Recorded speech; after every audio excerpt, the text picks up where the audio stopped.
season of McFarland High School marching band under the direction of drum major Anthony Todd, Siobhan Vanderman, and Will Shack.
Sparks Band is going to warm welcome to our guest from Jefferson with their school song, On the Skystand.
Presentation, the Spartan Band proudly features the McFarland High School dance team and the mini palms. Here is the Victors.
score.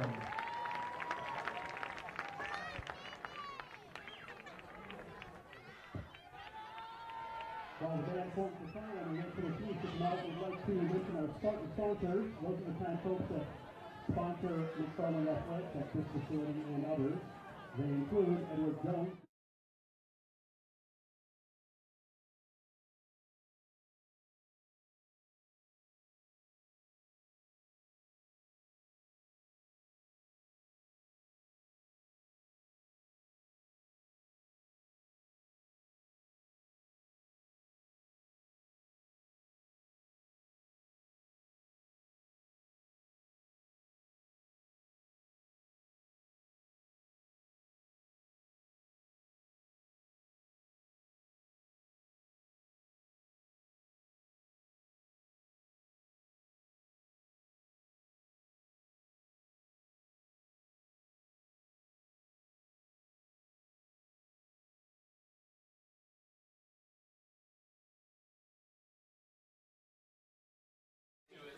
It was Schultzberg. Yeah, they have a museum there. You can go down in the mine. It's closed now for the season, but it actually goes under the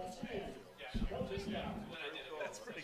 It is. I told you, I drove by. I was going to go over and catch the second half of the Abundant Life game. Oh, but that's the top team in Illinois or something. No, it was Oakfield.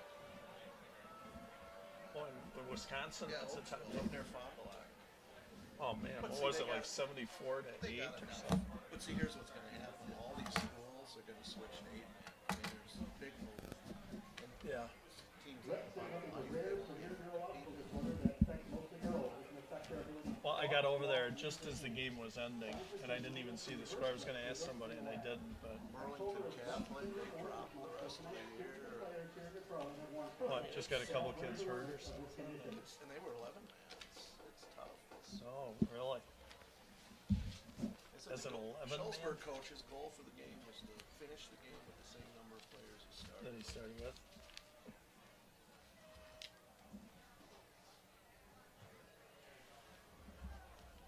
But the town was real cool. We Was loved it? the town.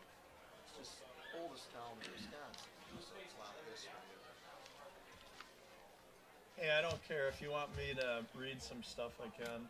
Otherwise, I don't have to. It's going to be a quick one because Jefferson doesn't stop the clock because they run the ball all the time. Right. So you don't get that stoppage play. See if they want me to go. Do I just ask them? If they want me Andrew to. Day, he doesn't like Pizza Hut. We Oh, found did- that out. Did you bring it? Oh well, then I'll give you some money to gosh. pay for that. I told him last week, I said, I will bring this. I'm not going to be able to do basketball for 2 years.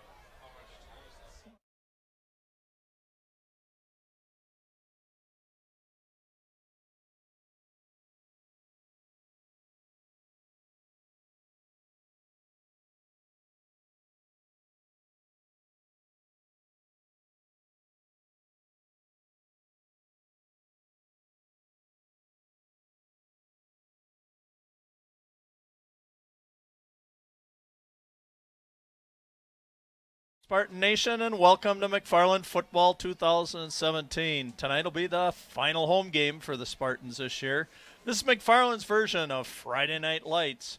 My name's Bill, the Big K Cather, and once again, I'm going to have the honor and privilege of volunteering my time to bring McFarland Athletics to you. And tonight, the voice, the golden voice of McFarland Athletics, Mr. John Wells, will be your play-by-play announcer for the ball game tonight, and I'm just going to provide a few stats and some commentary for your viewing pleasure. So, he said expert commentary. I don't know about that. We'll have some fun with that. You're looking live at Lloyd Schneider Stadium in William Rice Field in McFarland, Wisconsin, USA on this Friday evening, October the 6th, 2017.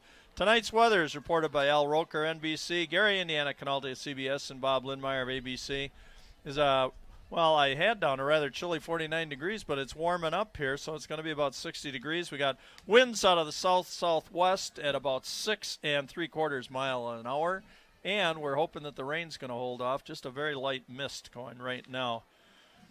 Tonight's opponent, the Eagles of Jefferson, coached by Mr. Steve G., a Division III school, enrollment 657. They're presently 6-1 in the Rock Valley Conference in second place. They're led by 5'10", 175-pound senior Evan Anfang, 1,002 yards rushing already this year, over the 1,000-yard mark. A 5'10", 170-pound junior Nolan Clawwitter, 818 yards rushing, and a 6'3", 165-pound senior quarterback Zach Peterson, 465 yards, 60% completion rate, 8 TDs, and 2 interceptions so far. For your McFarland Spartans, coached by Mr. Paul Ackley, a Division III school, enrollment 687, presently 2-5, and a 4-way tie for 6th place in the Rock Valley Conference, led by 5'11", 156-pound junior quarterback Captain Derek of Air Schwarting, completing 55% of his passes, 1,457 yards, 15 touchdowns, and 9 interceptions. JRJ, Jeremiah Price Johnson, 332 yards rushing, and 4 receivers, part of Air Schwarting. 6'1", 150-pound junior Reese Samuel, 24 catches, 308 yards, 2 TDs. 6'2", 165-pound senior Nick Herbst, 42 receptions, 557 yards, and 8 touchdowns. A 5'7", 135-pound sophomore Donovan Hudson, 35 catches, 303 yards, and 5 TDs. And a 5'10", 155-pound sophomore Nicholas Hall, 30 receptions, 311 yards, and 1 TD. Last year at Jefferson, the total was Jefferson put a hurt on the Spartans, 44-0. In last week's action, leading up to tonight, McFarland lost to an undefeated Clinton squad down at Clinton last week, 48-6, and Jefferson defeated Beloit Turner in a battle for second place, 42-27. We're going to have 2 contrasting styles tonight. McFarland's going to go no huddle, wide open football, up tempo, as compared to Jefferson, who's going to pack it in, rely on deceptive ball handling, and play Woody Hayes type smash mouth football. So, we've already had the school song being played, but since I missed that, little shout out, got to give my my game time tribute to legendary Badger Bill Garvey, who passed away 5 years ago to cancer, legendary coach and music director here at McFarland School. So this is my tribute to you again tonight, Garv, the school song, Cather Karaoke. Fight for our Spartans, valiant fight, for our colors, brilliant fight. Fight, McFarland High, don't let them buy you, rah, rah, rah, rah. Hail to our Spartans, valiant, hail to our colors, brilliant, though odds be great or small, we're victors overall. Gone but never forgotten, Garv. We know you're watching down from heaven tonight, rooting for the Spartans, and miss you, but hey, you did so many good things for the people here. It's wonderful. I love paying a tribute to you every game that I can. So tonight, next rundown, special thank you to our Spartan sponsors who help us here with our productions as well as supporting school activities. Edward Jones, Joe Muting, and Tyler Weedle Agency, Gingerbread House Preschool, Nelson's Bus Service, SG Insurance, Steve Garvel Agency, Schrammel Realty Group, McFarland State Bank, Baker Tilly, Angelos and McFarland, State Farm Insurance, Jim Hartman Agency, Gunderson Funeral Home, Sparkle Auto Body, Ken's Automotive, Madison Futsal, Luke's Cafe, Lakestone Properties, Culver's of McFarland, Washington Construction, Main Moon Chinese Restaurant, Spurley Farms, Wisconsin Betting Dan Frank, Green Lantern, McFarland True Value, Shelton Signs, Rural Masonry, Credo Product Development, 608 Threads, Farmers Insurance, Mike Chandler Agency, The Little Gym, and Quick Trip.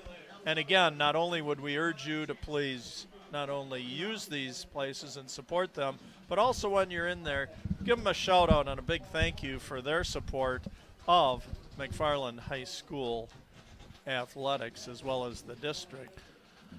So thank you to all our sponsors again. Tonight on the crew, tonight in the house, our helpers, the big boss man, Eric Redding in the house tonight, viewing his first ball game live here up in the press box tonight. We've also got Smilin' Ryan Denzer. That's nice, little wave from Smilin' Ryan Denzer. We've got the mastermind, Andrew A. Day. The mastermind of everything. So these boys will be running the graphics on the board tonight and our instant replays, which are very good. We've got BB Ben Bex to my right here on the camera, and to my left, TC from the Twin Cities, Patrick Morn. Had a big treat this last week, a couple days ago. Got to play Aaron Hills with his father down in Milwaukee, and some very interesting stories, I'm sure, to tell about that. But great experience if you get a chance to play where the U.S. Open was just held this past summer. So, again, a big shout-out to our helpers tonight, and I'm sure you will see, as you have in the past, the expert film quality that we have here tonight. And I'm going to welcome in John Wells right now before we get to our national anthem. John, and again, you've commented we have about the quality of our productions and how we've just better again this. Last week I got to watch an over-the-air broadcast, and this is much better. So yeah, I tell you, we might not have access to as much information, but the other thing is that we have a lot of fun doing this. And we looked at that forecast today, Bill. Thunderstorms, heavy rain. Doesn't seem to be too bad. In fact, the band has even been out here before, and our seniors were just announced, I believe just 6. Right. Seniors suited up tonight. So, again, a young McFarland team, but got their work cut out for them tonight as they take on the Eagles, who come in with a record of 6-1. Yes, they will. We're getting ready here for our national anthem, so I would urge you to do what we're doing here also. Stand, remove your headgear, put your hand over your heart, and pay tribute to the United States of America, and we'll be back in a second with kickoff.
Wow, what a great rendition of the national anthem. Bill, before we start, I do have to say that views expressed on this broadcast tonight do not necessarily reflect those of McFarland High School, McFarland Cable, the village of McFarland, and on and on and or on. Andrew Day, but merely reflect the competence or incompetence of your announcers here tonight volunteering.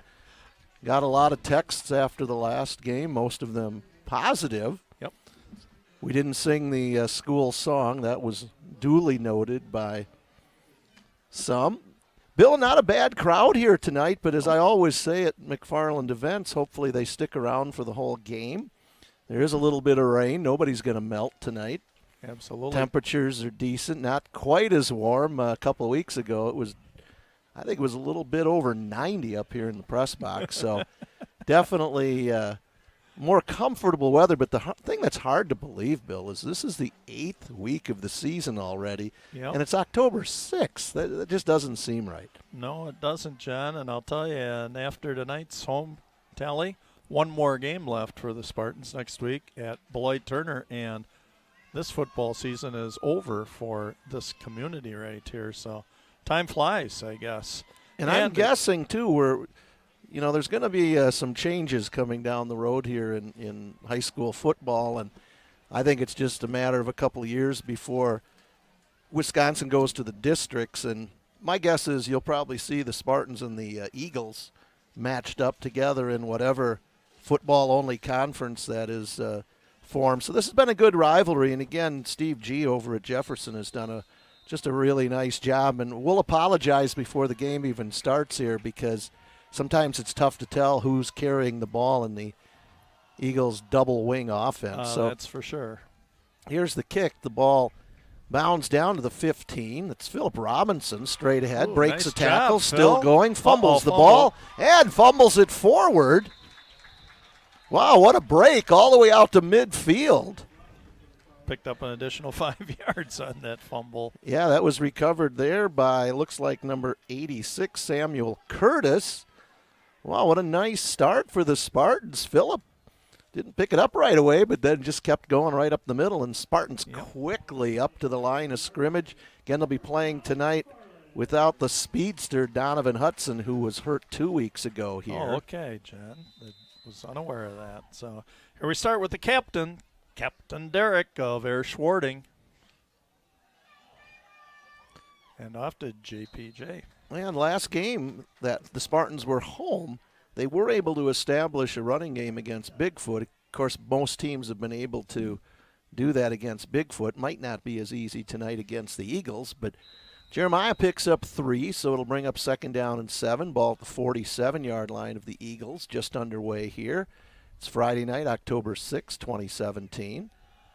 Tyson White down to the 41-yard line, going to be just short of the 1st down, but a good gain. Spartans winning some battles on the line of scrimmage there. Again, you've got number 64, Mitchell Rader. You've got Drew Mickelson out there, number 68. Your center is number 50, Bryce Thompson. Number 76 is Henry Byers. Every one of those boys on the front line, with the exception of tight end Cade Werwinski, will be back next year. So again, the Spartans will look over to the bench. It's 3rd and a yard. This will be a great start, John, for the Spartans. Again, you're playing against the second-place team, Jefferson. Move hesitation, but going to get Didn't look like he was going to get much more, but still gets about 3 yards out of it, and that's number 22, Tyson White. Tyson White, a 170-pound junior. Moves the ball down to the 38-yard line, so 1st and 10 for the Spartans here. Interesting, they have not thrown a pass yet. No, that's... And we know Jefferson's not going to throw the ball much tonight. Nope. So No, they are not, John. I don't think we're going to see a 44-minute quarter. Jeremiah, nice gain. Keeps his head down, keeps his feet moving. Inside the 30-yard line, down to the 29. Jeremiah so far this year came into the game 69 rushes, 332 yards, 2 touchdowns, and 1 fumble. So Jeremiah just keeps getting better and better every game I see him play. So rather than Schwarting being part of the Air Force tonight, we're going with the ground game, the Army. Yeah. The Army Corps just pounding it out, and right up the gut we go again. And I got to believe Jefferson was probably expecting that air assault here, and Spartans kind of mixed it up and going with that running game here early. Boy, and kudos to the line, huh, John? I mean, they're just busting it right up the gut. They're winning the battle. Of course, you'll see the Eagles with a lot of one-way players out there tonight on the line. So Carl Erke, number 59, 6-footer, 210-pounder sitting over the center over Bryce Thompson. White gets outside, puts his head down, pushed out of bounds. Near the 20-yard line, looks like at about the 21. And as I always say, Bill, you know, you move the ball down the field this well, you've got to finish it. You've got to come out of here with points. Right. And that's been part of the problem for the Spartans. Last week, only a defensive touchdown. The week before, 3 touchdowns, 2 defensive touchdowns, and 1 on a 12-yard drive. So kids got to get that ball into the end zone, and what a confidence builder if you could do that here. Here's White. He's got some room if he can get outside. Nice block by Samuel on the outside there. Almost a block in the back on Anfang. It's going to move the sticks down to the 12-yard line. So 1st and 10 for the Spartans. Wow. Gosh, I usually don't allow that much space for rushing yardage here. Loving this. What a great start here for the Spartans. But like you said, John, the importance upon finishing. That right side now of Werwinski, Hovland, and Mickelson. Spartans having some success, actually running both right and left. This time they'll come with right up the gut. Jeremiah into the end zone. Touchdown. Jensen. Oh, my. How about that for a start? A 12-yard touchdown run for Jeremiah Price Johnson with 8:49 to go in the first quarter. And the Spartans take the ball right down the field. A 50-yard drive, and again, all started by Philip Robinson's return and the heads-up play of Sam Curtis. Now it's circus time, as I call it. Unfortunately, last game we had the ball on the 1 and could not convert under this set. So we'll see what happens here. Schwarting calls the signals, looking to the right. And he cuts it back up, and he's in. We get the 2-point conversion. Nice decision. Saw the opening and just did not hesitate, John. Just cut it right up into that opening. And, boy, what a great start. Well, Bill, that's the difference between now and the beginning of the season when you see some of these kids really mature as the year goes on. And that was a very smart play by Derek. Just waited for the hole to be there and then made the decision. Didn't hesitate. Right. Now it's 8-0 Spartans, and they're going to have to see what they can do with this Jefferson offense. Again, Jefferson with that double wing. You can see on our camera shot a little bit of rain falling, not nearly at this point as much as we expected. Nice crowd over there from Jefferson, several donning the umbrellas. Jefferson, the home of Wadles. If you haven't been there, Bill, you're missing something. I have not, John. Nationally known hamburger stand just on Highway 18 east of the main intersection downtown, and I know a few people over that way, so I'm going to be dropping in there next time I go down that area and see if they caught wind of the fact that we gave them some free advertising. It's only open a little more than a month, I think. So, well, here come the Spartans. Carson Werwinski going to tee it up. And that drive took 3 minutes and 11 seconds. But again, they start with great field position, John. So. Now the key is if you can, an onside kick. Ball is covered. Bringing out a little bit of everything. But, John, let's look and see. I know the element of surprise here, but do you want to be giving Jefferson after you got the momentum here? The field position big right Noah back. Benson on that one, Yep. So you give the Eagles now a short field, just like the Spartans had to open the game. But you know what? It's one of those you got nothing to lose here. Nothing to lose, and you know what? Have some fun with it. Here we go. You can't get 11 players on offense any tighter than this. You are correct. My goodness. Peterson under center. This is Anfang over. And not nice. Fooling the Spartans here. Reese Samuel on the tackle. Tell you what, Bill, they are so tight together out there. You could bring a golf umbrella, one of your golf umbrellas. It would cover all 11 players. But again, it works for the Eagles. And one of the other things, when you run an offense like this is it's difficult for other teams to practice against it because it's kind of unique. They'll have your wings that take a step back and then they'll kind of circle in. And Anfang lining up on that left wing. He'll go in motion. Pitch to Anfang. Goes straight ahead over midfield. Down at about the 47. So now third down. Eagles don't pass much. Got some big boys on that line, though, Bill. 73 Nate Miller. 5'10", 290. Wow. Peterson has 60% complete ratio. He's thrown 52 times and completed 31, so I think he might just put her up here. Let's get a stop here. This is Clawwitter. Oh. Gets through. Should have been stopped. Finally wrestled down there by number 80, Manny Barber-Thomas, but thought they had him stacked up. Would have been 4-down territory for the Eagles nevertheless. I think you are correct. I got a hunch we're not going to see many punts tonight. No. I think that scoreboard's going to get a little workout tonight, John, you think? That's my thought. So again, here come the Eagles up 1st and 10. This is Clawwitter. Boy, dodges through, still going.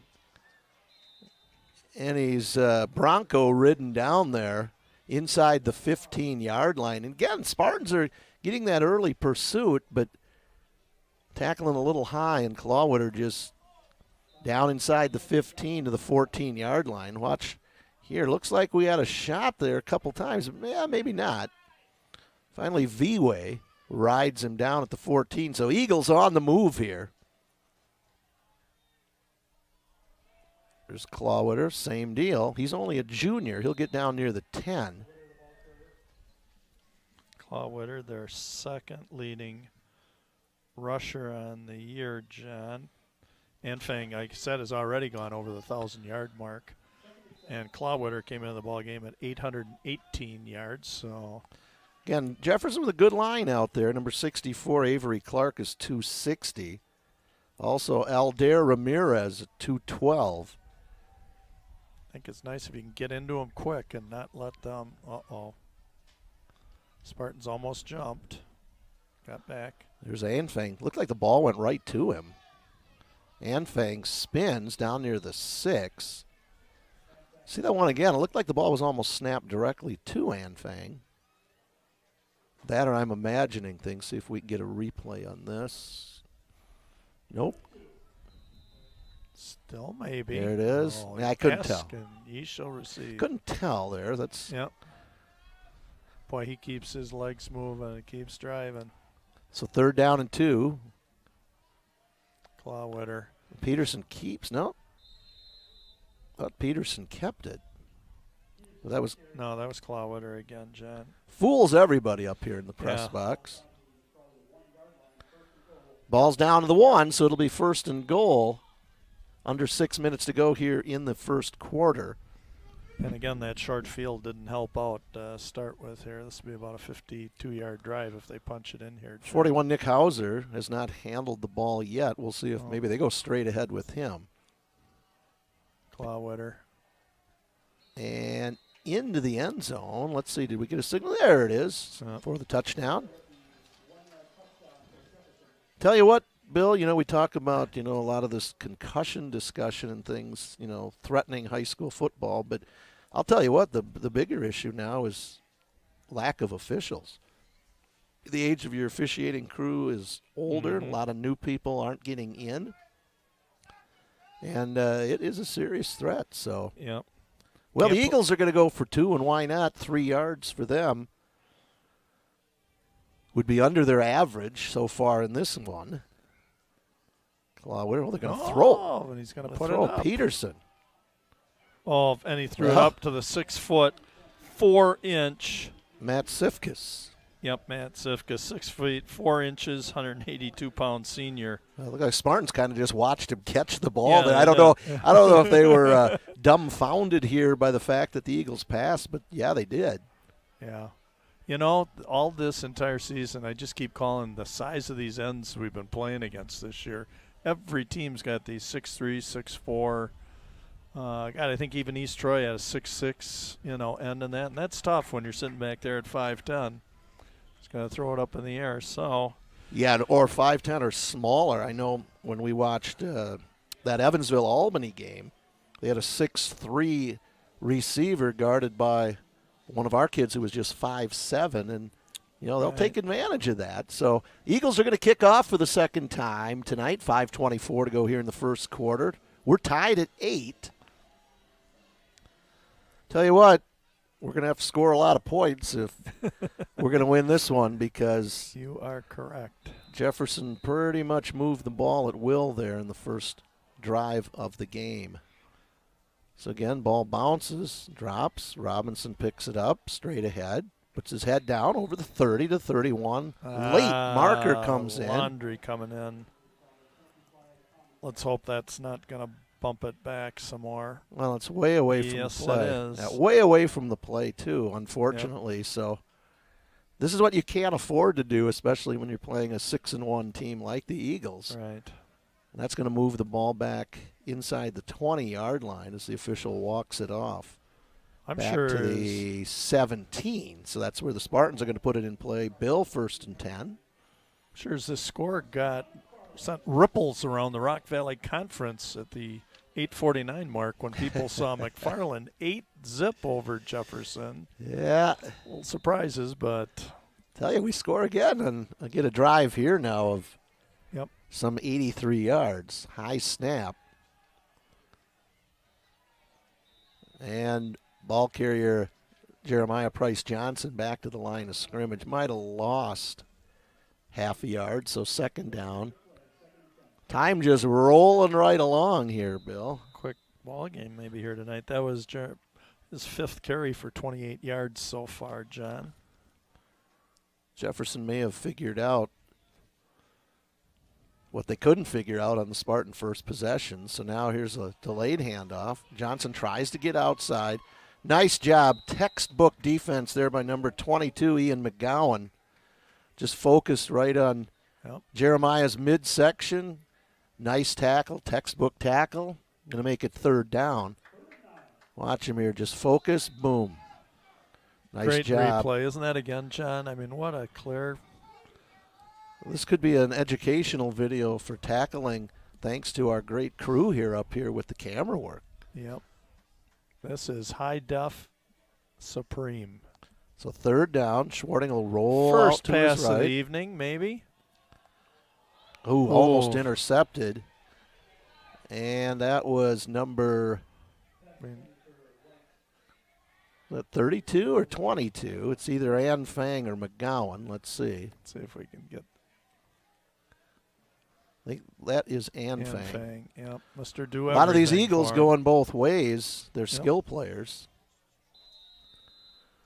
So first pass of the ball game, 8 minutes into the first quarter, and 2 full possessions for Air Schwarting. So a little different approach tonight for McFarland to open up. Herbst averaging 35 yards a punt so far.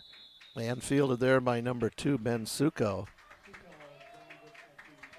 So the Eagles will take over with possession at their own 42-yard line here. Again, 3:59 to go in the first quarter. We're tied at 8 from William J. Rice Field here at Lloyd Schneider Stadium. Again, we always tell you the date, October the 6th, 2017.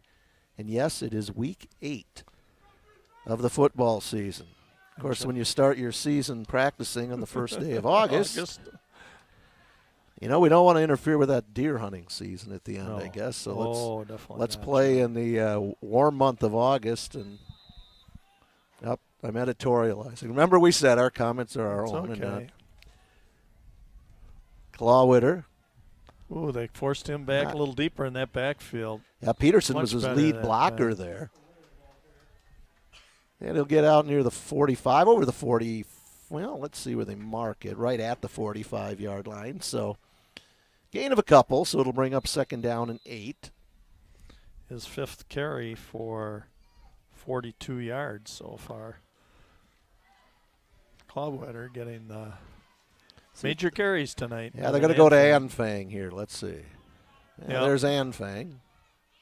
Just pushes his way forward to about the 50. And again, that's just that leg strength. Ann Fang, 175-pound senior. Between Ann Fang and Clawwitter, close to or over 2,000 yards combined this season. Yep. So big Nate Miller over the ball for the Eagles. Third down. Let's get a stop here. Ball right at midfield. Clawwitter. Now we had pursuit. Clawwitter gets through, still going, and finally tripped up inside the 40-yard line. Tripped up there by Michael Marfori. But not before the Eagles pick up the first down. So it'll be 1st and 10, Jefferson at the 39-yard line. Look at that. He just got behind a wall of 4 guys going into that hole. And, I mean, it's just – yeah, those linemen just have to just churn straight ahead. Yep, that's basically what they do. Again, nothing fancy here. It works for the Eagles.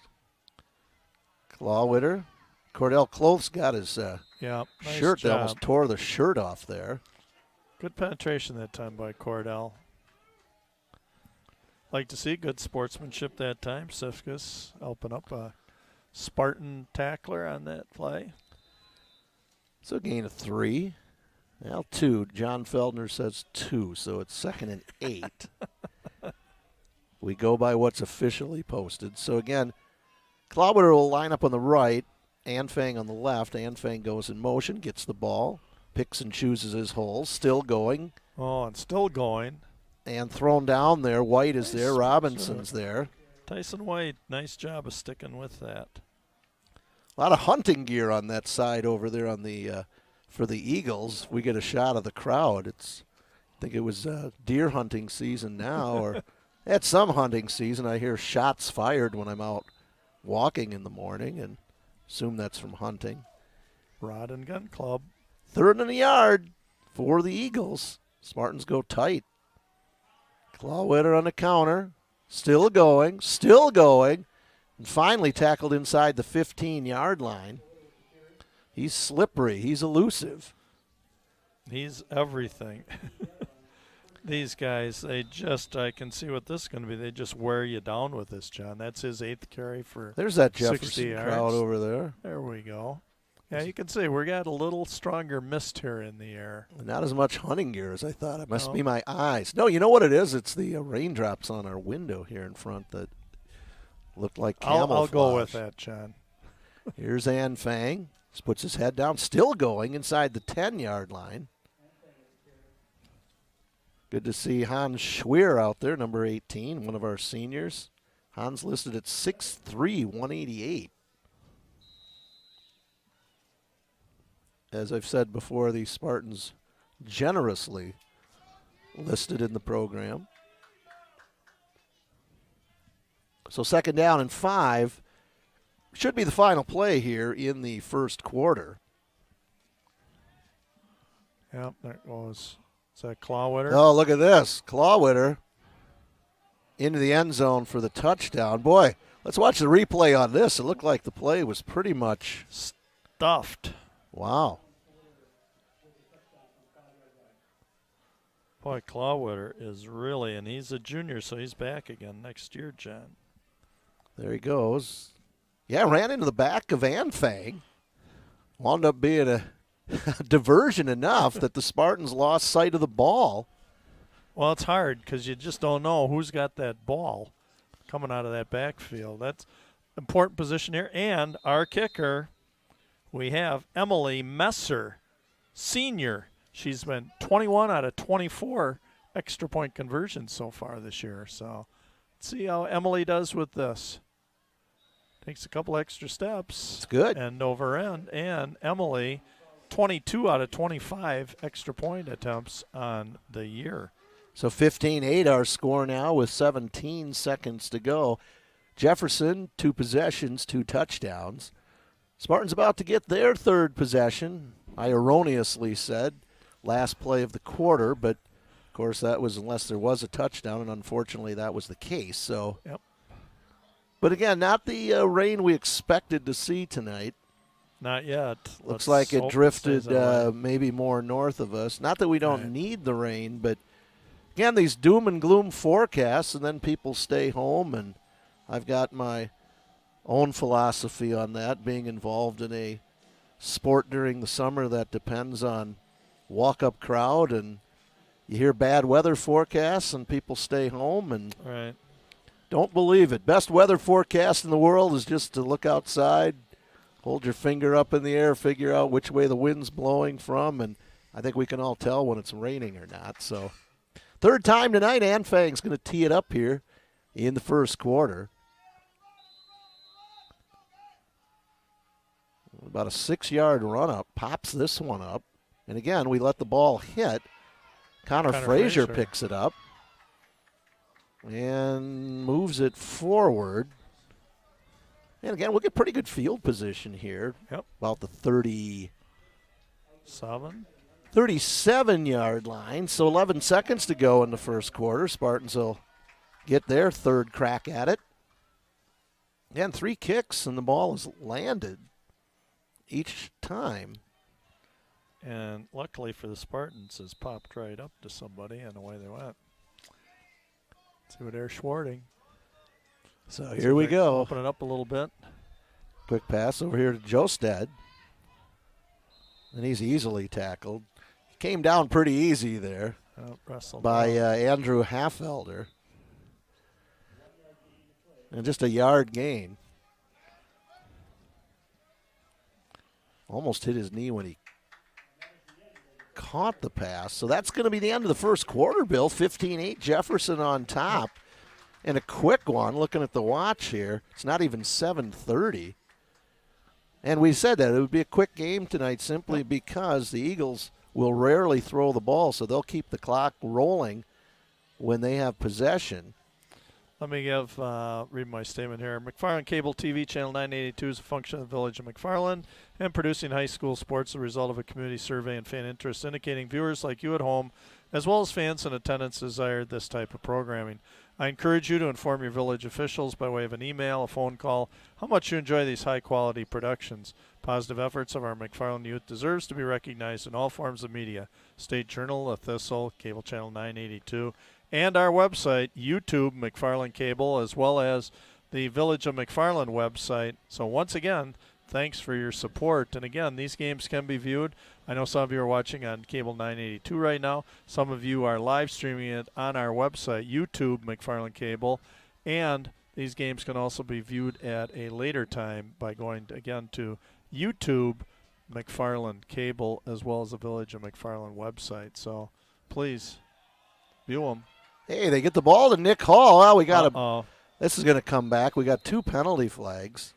Nice job by Nick Hall. Nice throw by Derek Schwarting. But I believe we have, you can see it right here. And right there. The push in the back. Reese Samuel. Yep. Block in the back. So that'll bring her back. And again, John, penalty killed the second, made it a lot more challenging. The second time McFarland had possession of the ball, and this is going to present another challenge for the Spartans here again on our third possession. So it'll be a 2nd down and 13. Ball now back at the 34-yard line of the Spartans. Got to move it the other direction, guys. Long time here between plays. 2 receivers to the left, 1 to the right for Schwarting. Come over here to Nick Hall.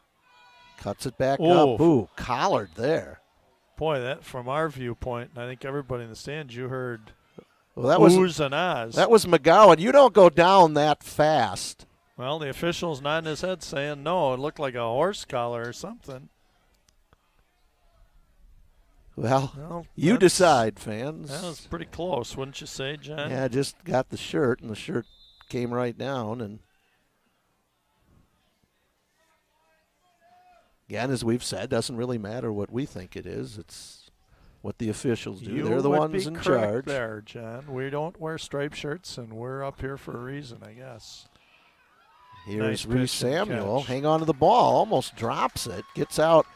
1st down yardage near the 49. Well, they moved the sticks right away. Thought that ball, he almost dropped it near the end there, but he was going down, fortunately. So the ball at the Spartan 49-yard line, 1st and 10. Moving the ball here. And let's see if it's going to be now air Schwarting, what we've been used to seeing most of the time. Now they got Cade lined up kind of in the backfield. We'll see if Jeremiah runs behind him. Yes, and that's kind of what it was. We had that steel wall there. Really wasn't going anywhere, though. Jefferson not getting pushed back easily. Number 33 in there was Paul Hollenberger. And Paul Hollenberger coming into the game, 87 tackles, their leading tackler on the year. Called his name a couple times. 21 seniors on that Jefferson roster. Yeah. Compared to 6 for the Spartans. So, again, a young Spartan team, but not a lot of numbers for the blue and white. Good coverage by Jefferson, so Schwarting will keep it.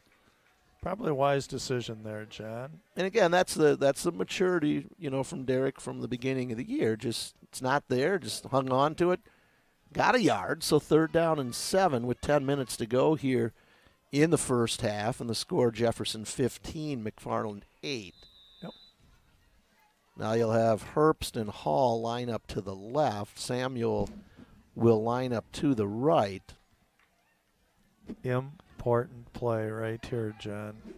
Yeah, especially when you haven't shown yet you can stop the Eagles defensively. Nick Hall, well, he was out there, but led him just a little too much, so incomplete. Now that will make it 4th down. And a punting situation here for the Spartans, or at least one would think it is. Just don't know if you want to give Jefferson a short field here. Nick Herbst is our punter, and it appears that will be the situation.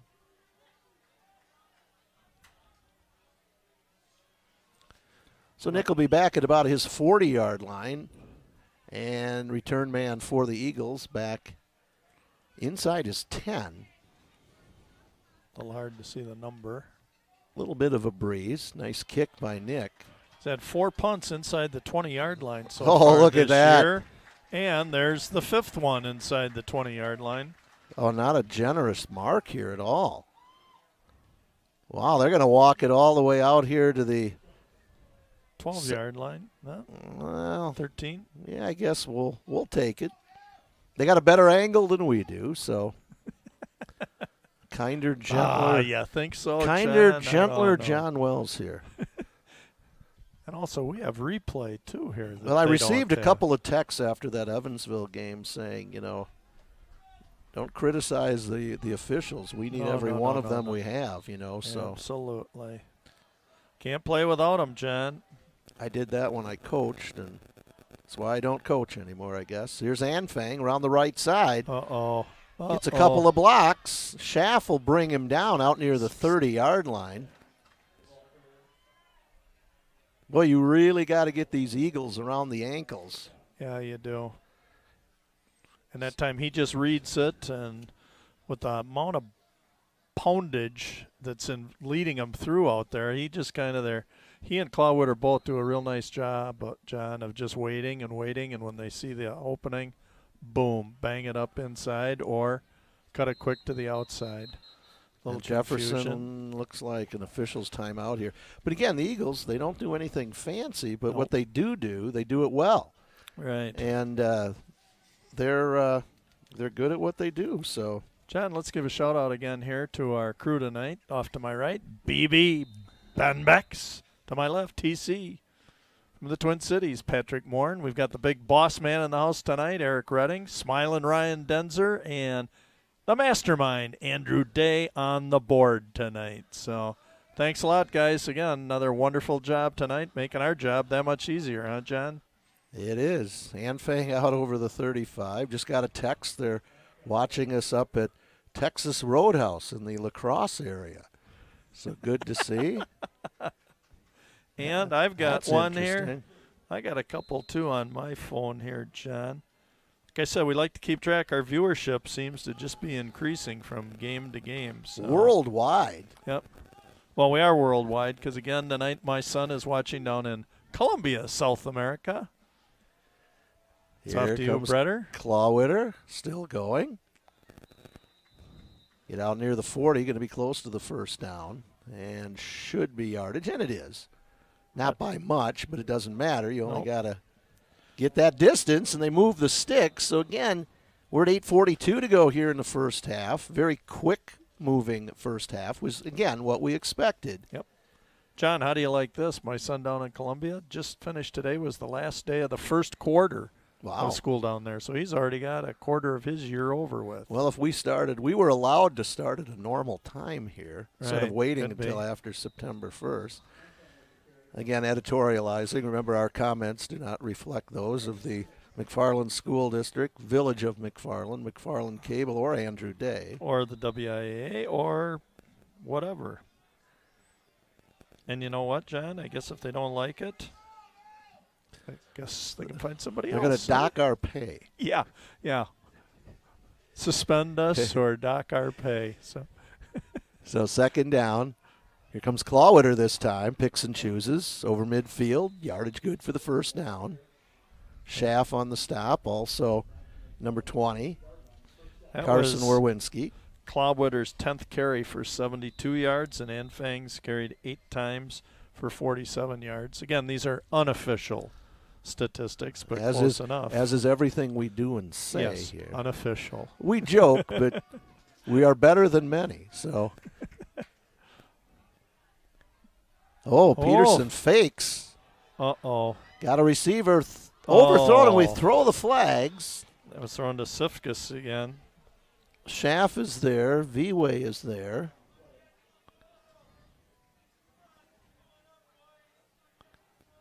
Nice little fake by the Eagles, though. You know, the thing I like about that, it keeps you honest, Bill. And Peterson threw a good ball, but overthrown, but pass interference against the Spartans, so that's going to move the ball forward and another first down for the Eagles.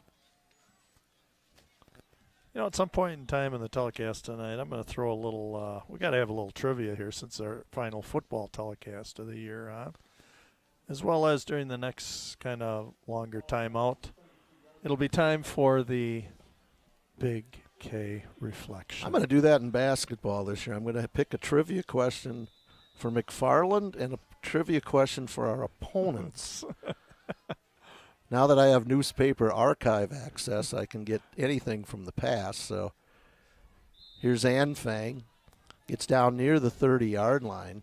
Again, this is the third possession for the Eagles tonight. Not a quick scoring team, but they can be. Yep. But generally just grind it out. And that's exactly what this is. Oh, there we go. John's pointing out all of the hunting outfits on the other side now that you can see them in the background there. Even one of those beer dispensing helmets over there, it looked like, but not at a high I'm school sure there's event. just not at a high school no, event. there's so. water or soft drink in there, I'm sure. Clawwitter goes down, and that's Samuel, also number 64, Mitchell Rader. Mitchell 5'9", 255 pounds. I'm going to say our line tonight, 50 Bryce Thompson, 52 Tucker Jarrett, 55 Jack Bruno, 58 Adam Hovland, 64 Mitchell Roder, 67 Jack Hovland, 68 Drew Mickelson, and 76 Henry Byers doing the majority work on offense and defense in the trenches. Third down, a little double handoff here. Oh. Anfang helicoptered forward. He'll pick up the first down. Just when you thought you might force him to a fourth down situation, the Eagles pick up the phone and answer the call there. So first down for Jefferson. I like that. I've heard that. That's a very old saying. I've got John, you're dating yourself. I've got to hold back some of my best lines for the next 10 years so I don't run out. Because as someone said, I don't learn anything new, so which isn't true. But Peterson bootleg. Going to his left. Got an under receiver there, and that's complete. Thomas pushes him out. That's number 85 Nick again. Simden, 6'4", 173-pound senior.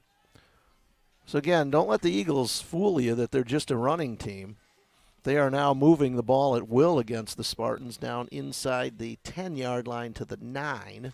Zach Peterson actually this year, John, has thrown 8 touchdown passes with this attack. So they use it. They are very efficient, let's put it that way, when they throw the ball. And you got 2 6'4" ends. So nice first targets. and goal for the Eagles. And Fang inside the 5, down near the 3. Just puts his head down, keeps his legs going, and straight ahead. Tackled there by number 33, Cordell Cloth. And they're going to say his knee was down at the 5, so second down and goal from there. 5.5 minutes to go in the first half. Eagles in the red zone. This has the potential to be our shortest game of the year, John. Well, they just don't stop the clock much. Handoff, Anfang getting down. Oh, he's still going. Still going. Oh, my goodness. And did he get in? Got to be real close. My goodness. That's just leg strength there.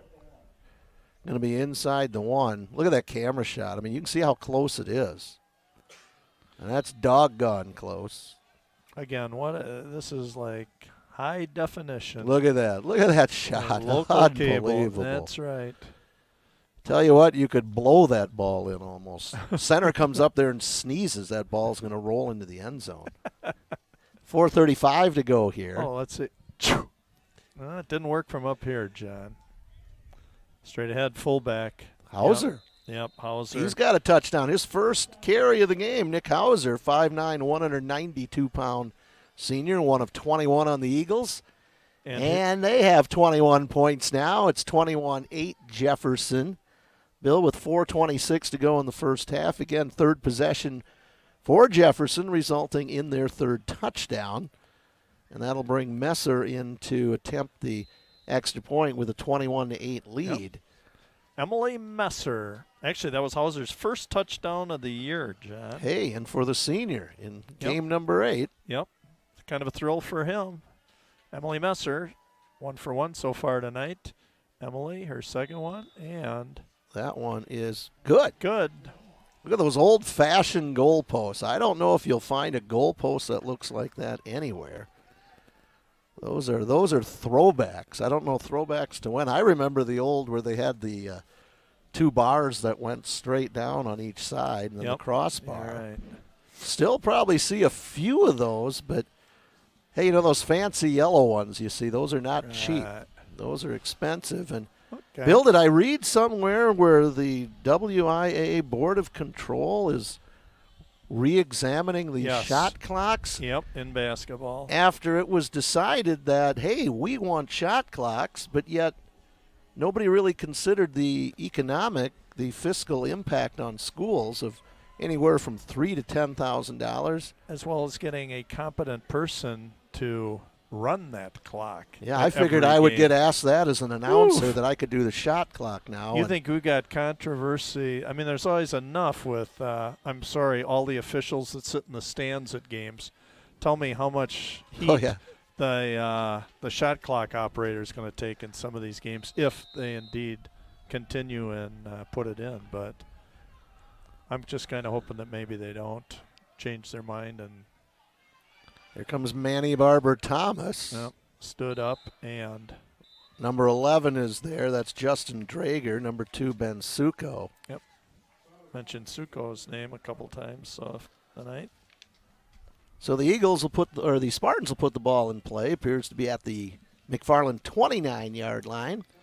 Again, need an answer here. We had just a great drive to start this game. Spartans just took the ball, 50-yard drive. Excellent. I agree with you 100% on that. That was wonderful. And just haven't been able to do much since. Nope. While being unable to stop the Eagles on their 3 possessions. So Nick Hall will go in motion, right to left. Jeremiah Price Johnson straight ahead, couple of yards, no more. Hauser there, also number 24, Nathan Hebby.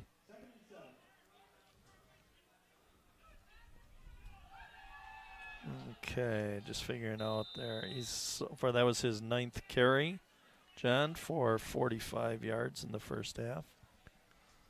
So under 4 minutes to go in the first half. Spartans need to move the sticks here, otherwise they're going to give the Eagles the ball back, and that's only going to get us a couple of yards there. So now that makes it 3rd down and 7. Or 3rd down and 5, correction. Boy, got to have this, John. Can't be putting the ball back to him. 3 and outs are not good against any team, and in particular this team, because all that means is your defense is just going to go back out there and get pounded again. So equipment change looks like, now there's an issue here. We're going to switch ball. Hey, we're going to put another ball in there. Hey, it's the lucky ball.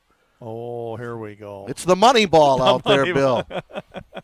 We're going to get a touchdown on this play. They switched balls. Okay, I think there are a lot of people that probably take that bet, John. Wish you could do that in basketball. I've had games where the ball doesn't bounce. There it is. Yeah, the lucky ball. There you go. You called it, John. Gets it out to the 46-yard line. And that was Nick Herbst. Don't switch that ball. Keep it out there. Nick's first reception of the net game. Nicely thrown ball by Schwarting. Nice catch by Nick. Puts his head down, gets a couple extra yards. Derek's 4 out of 6 so far in the first half for 30 yards. The lucky ball. Look at how that snapped. Straight up and down. Here we go. Oh, that was tipped. Not so lucky that time. Boy, I can tell you, Drew Mickelson just drilled. Carl Erke there went down. Carl Erke went down. Held his hands up looking to the heavens here. We'll see that one again. Look at Drew. He's going to. That ball was tipped. Hauser got his hand on it. And tipped, and then Mickelson just pancaked Erke down there. Yeah. So now Continue second to down play. and 10. Continue to play till you hear the whistle. That's right. Schwarting. Oh, he had Samuel open here on the sideline. He's got it with He's room got to him go. again. There he goes inside the 40, inside the 35. Tackled there by number 33, Paul Hollenberger. It's that lucky ball. Keep it out there. I think it was blessed by Mike Friedel before it went out. Yep. The world's oldest ball boy. Oldest ball boy. Ball boy, cheerleader. And I tell you, there just aren't enough Mike Friedels No. around. Mike just does so much for the schools Yep. here, and he's Positive at all supporter. sporting events. And pass out on the flat. Samuel again. Going to go down about the 30-yard line. See the pep band over there getting ready for their halftime. Yep. Nobody would have expected it listening to the forecast today. Nope. Greatest job in the world. You can be wrong every day and keep your job. So remember, our views don't reflect those of the McFarland cable. Just keep saying that, John. I might start believing it. So here we go, second down. Schwarting going to roll out to his right, looking. Got a receiver open. That's Nick Hall. Nice job, Nick. And Hall gets out of bounds, so 2:14 to go. A nice drive going for the Spartans here, and Yeah, it's it all is. because of that ball. Look at that. Boy, they're going to have to put a special little mark on that, John, so they don't lose track. Yeah, we got to of be it. careful now. It doesn't get switched here. Right. John, maybe before we start here, it's time for, on a softer note, the Big K reflection. A new little thing that I've been doing this year. So let's go to the Big K reflection time. This football season for the members of the team, coaches, parents, and spectators mirrors and is representative of life, I believe. Daily life is filled with challenges, issues, positives, and negatives. The team started off fast and experienced what success is like. They then experienced some frustrating close losses, and now they face some major defeats. But what is important is that everyone has positively supported these players through these experiences, and most importantly, that these players learned valuable life lessons in helping them develop into the fine young men that they now are.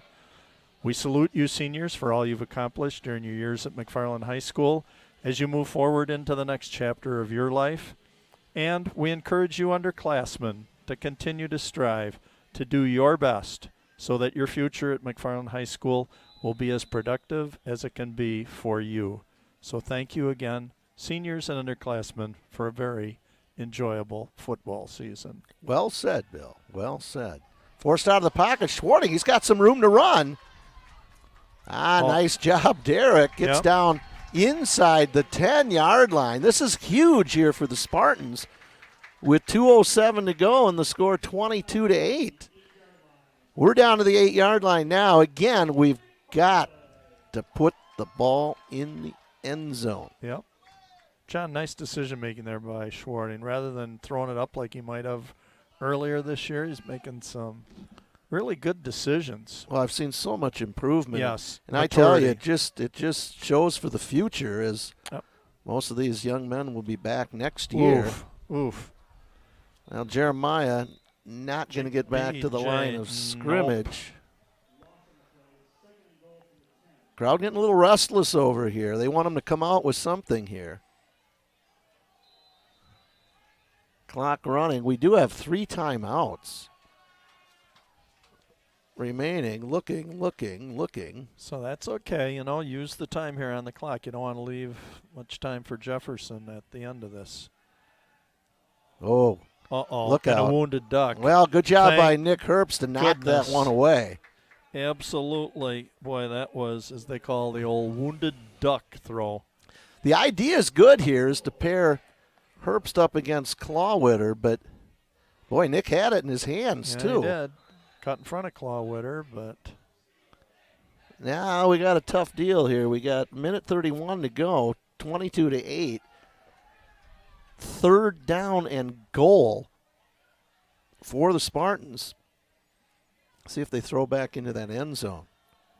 Quick pass out of bounds. That was intended for Samuel. And now, Bill, you got 4th down. You get a nice Nice drive. You get down inside the 10-yard line. Now you're sitting here at a 4th down situation. This could have been the greatest thing in the world for the Spartans or just a deflating moment.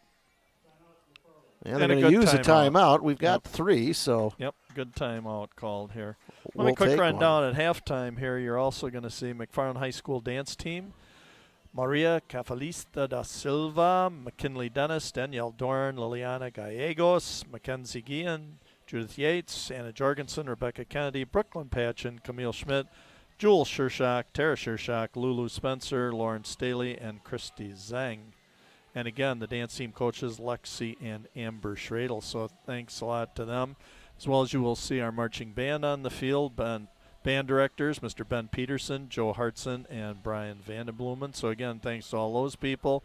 And again, since we're in our last broadcast here, let's give a shout out to all the head coach Paul Ackley, varsity assistant coaches Pete Willicott, Brian Hellenbrand, Mark Panko, Doug Peterson, Brian Hahn, Ryan Rothwell, Tyler Weedle, volunteer.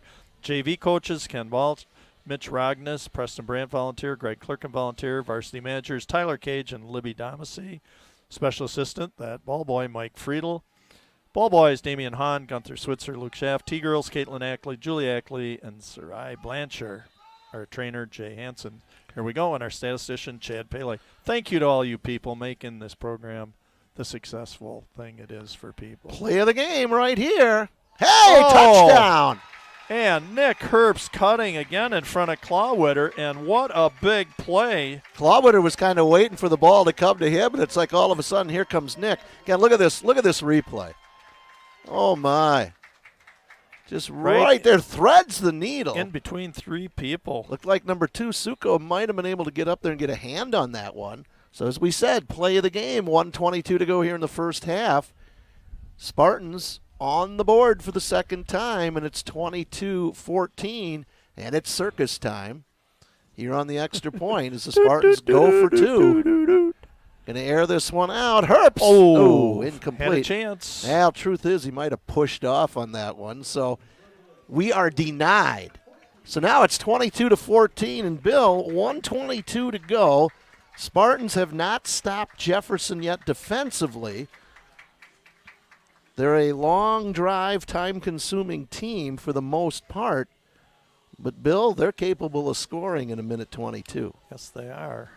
Look at that camera work. Looks like snow from here. Don't be saying Looks that, like it's Chad. raining hard, but I tell you what, it's not as bad as it looks. If it was, the band wouldn't be marching and performing here at halftime. Now, all you viewers at home, keep in mind that John is sitting in a booth, protected booth. He's not standing out there. He may well have, and remember, this is the same guy that accused the raindrops on the windshield of impairing his view of the but the rain suit of the game hunting goes outfits to that on the other side of the field. Goes to that guy on the other side of the field there from Jefferson. He's got that bright yellow. You can see that guy from 15 miles away. Maybe we'll get a shot of him over there. He dressed smartly for the game. There he is. There he is. That is awesome. A little ray of sunshine to the ball game here. We're starting to sound like Mike Lucas and Oh, Rob Vogel in the morning, just talking over each other. And that guy knows how to dress. Yes, he does. Well, Bill, the key here now is on the kick. We did try an onside kick before. I just don't think you want to shorten the field for the Eagles here. So No.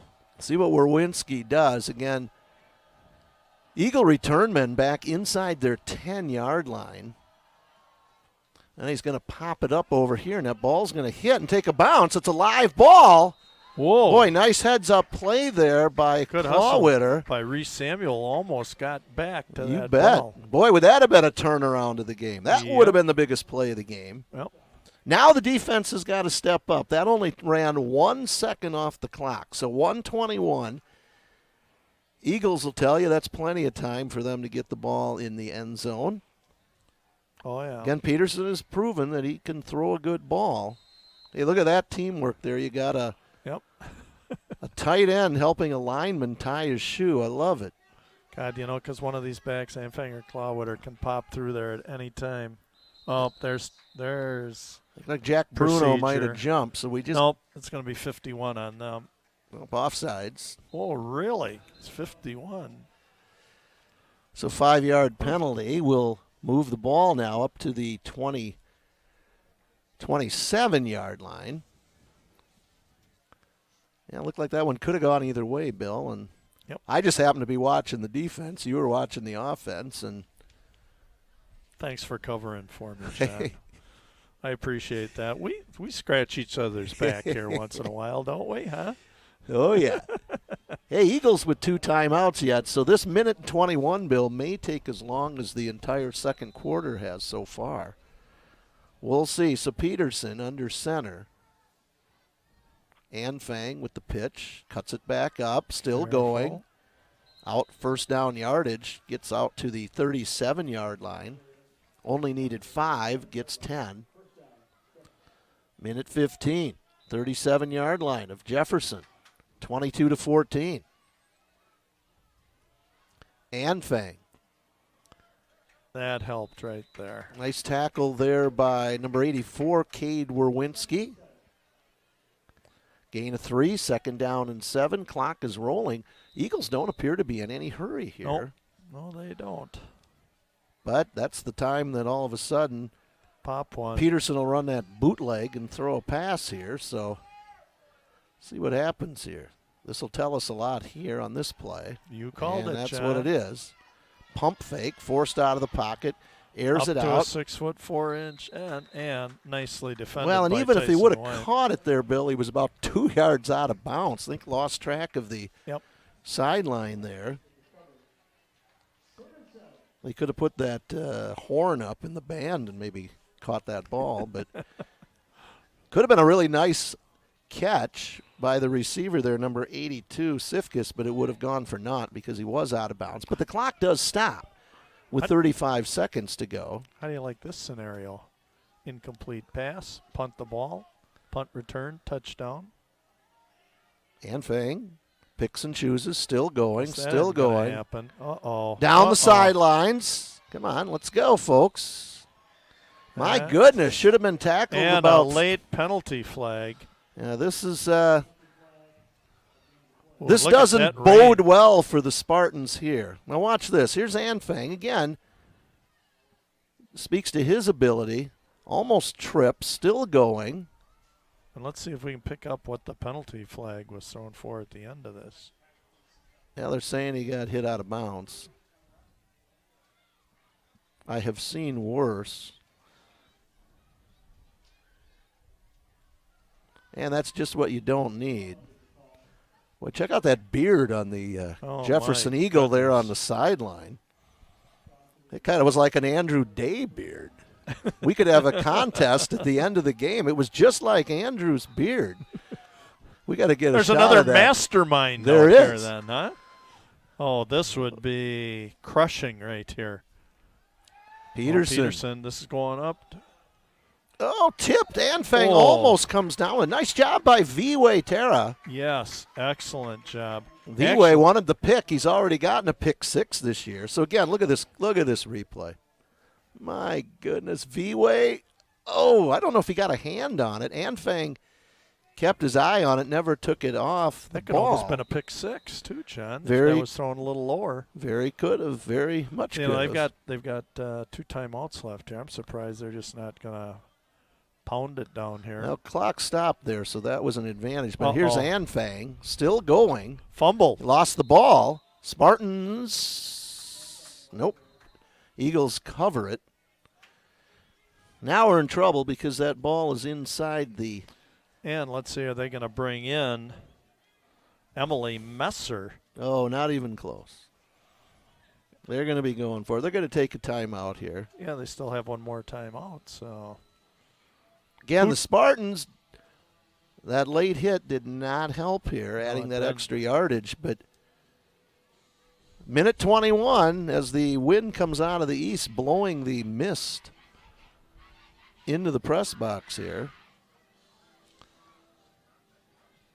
Again, look at that teamwork. oh, John, here. I that's tell you, I nothing, love know. it. You said there's nothing to that. It's like the huh? old days when you used to go to the store and they actually tried on your shoes for you, like the old days of Kundert Leffel shoes down in Monroe. Well, or what about pulling into a gas station, huh? There was none of this self-serve. You pulled in and they washed your windshield and pumped your gas, right? Yep. Never got out and pumped gas ourselves. And then you'd go drop a dime in a pay phone and you'd make a phone call too, right? Just think how we survived. No bike helmets, didn't wear seat belts in cars, Nope. didn't have cell phones. Somehow The good old days. Somehow we've right, made John? it to our combined age of 150 here. There's double a handoff. down near the end zone And touchdown. He scored a touchdown. Clawwitter. Oh, my Ouch. goodness. What a backbreaker. That is a backbreaker. Yeah, the Eagles now 4 for 4. 4 possessions, 4 touchdowns. And that one, a minute 13 drive. His third Ouch. touchdown of the evening. You go in with some momentum into the locker room, and now you're down 28-14 with the extra point here coming from placement. Emily Messer again, 2 for 2 so far. Boy, what a thrill for this young lady, huh, John? Whoa. Fake. No, Actually bad off a snap. bad snap. Oh, intercepted. And intercepted. And that was number 22, Tyson White. So the conversion fails, so it's 28-14. Yeah, that ball kind of rolled there. Yeah, it did. And I think that Peterson, rather than trying to get it down for Messer to attempt the kick, just picked it up and said, well, we'll give it a shot. Yeah, I looked Myself. away there, and I already had my eyes on the goalpost there and missed the failed snap. So 28-14, it's a 2-score difference here. But again, defensively, that's a backbreaker there, as the Spartans could have gone down 1 score. Yep. And the blue and white will need to kick off here to start the second half. I got to tell you, John, what a valiant effort here tonight in their final home game here. Huh? You're playing a team that's only had 1 loss on the season. I lost the man in the yellow suit on the other side, Bill. Hope he's coming over here. I see him. He's walking the end zone here. Probably coming for a hot dog or something. He's got like 20 kids following him. It's the Pied Piper, huh? or an early Santa Claus or something. Hey, we're having fun. Not making a whole lot of sense at times, John, Yeah, but you know what? Sometimes. Yeah, we are. We're making sense. Sometimes you just got Nonsense, to huh? direct some of the attention away from the field and That's onto true. some of the other things going on here. As you best $4 you could spend here at high school sporting You're event. right. That's a Pick it loose up, fall ball on it. That's right. Just fall on it.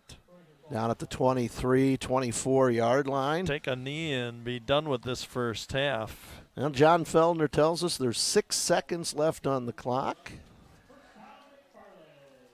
Well, I'm guessing you could take a knee, you could air it out. John, I'm thinking we're going to come play. on. We're going to play conservatively here. Hey, you got nothing to lose. There's no playoffs. You know, you got nothing to lose in these situations. Jefferson is Air it expecting out you to take from a your knee. own 24. What's All the right. worst thing that could happen? They get a touchdown and return it back. But, you know, you're already down 2 scores. So, and that's where they'll go into the locker room here. So 1 half in the books from William J. Rice Field at Lloyd Schneider Stadium at McFarland High School on Friday, October 6th, 2017. The score, Jefferson Eagles 28, your McFarland Spartans 14. And John Wells and Bill Cather, we will be back as we're going to step out and take a little break here. So please, for your viewing enjoyment, McFarland Dance Squad and the marching band. So we'll be back in about 9 minutes. Enjoy.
Ladies and gentlemen, for your halftime entertainment, we proudly present the McFarland High School Marching Band.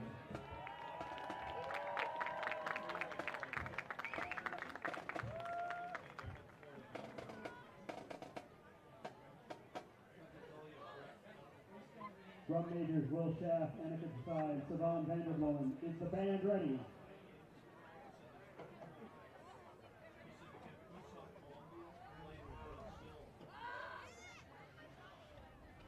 Thank you, drum majors.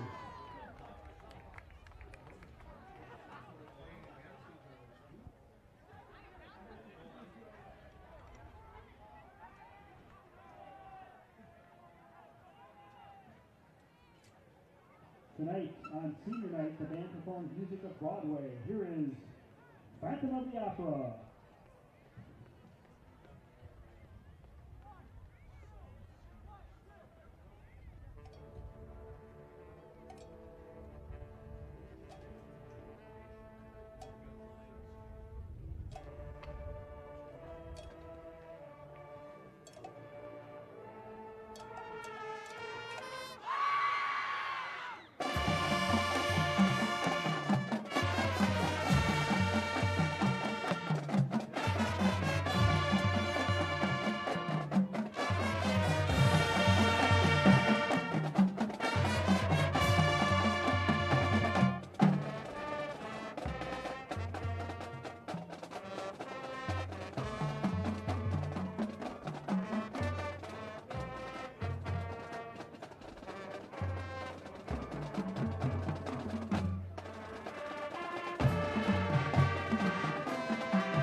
And now from Les Miserables, here is I Dreamed a Dream.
From the hit musical and movie The Lion King, here is I Just Can't Wait to Be King.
From the musical Rent, here is Seasons of Love.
And after a quick costume change, it's now time for the 2017 Senior Feature.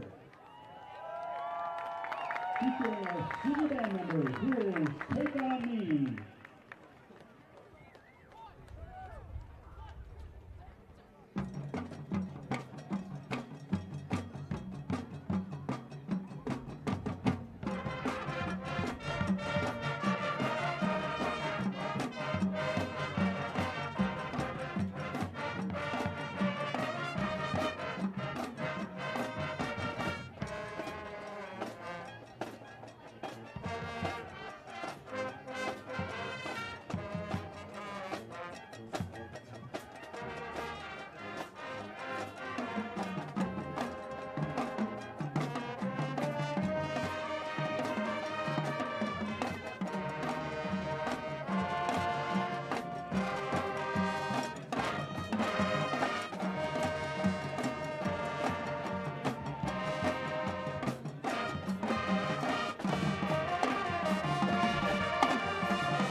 Ladies and gentlemen, we'd now like to announce this year's senior band class.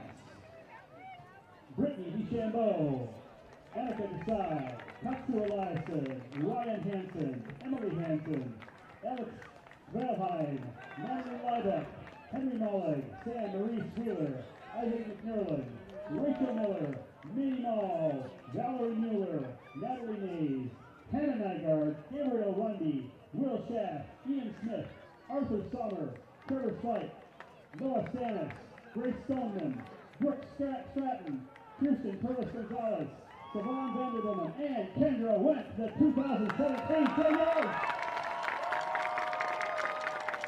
Please help us congratulate the senior band class of 2018.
In closing tonight's performance, the Spartan Band performs what has become a McFarland tradition, our special version of the school song. Here's Finally Victors.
Of action here tonight from Lloyd Schneider Stadium. Spartans trailing the Jefferson Eagles 28-14.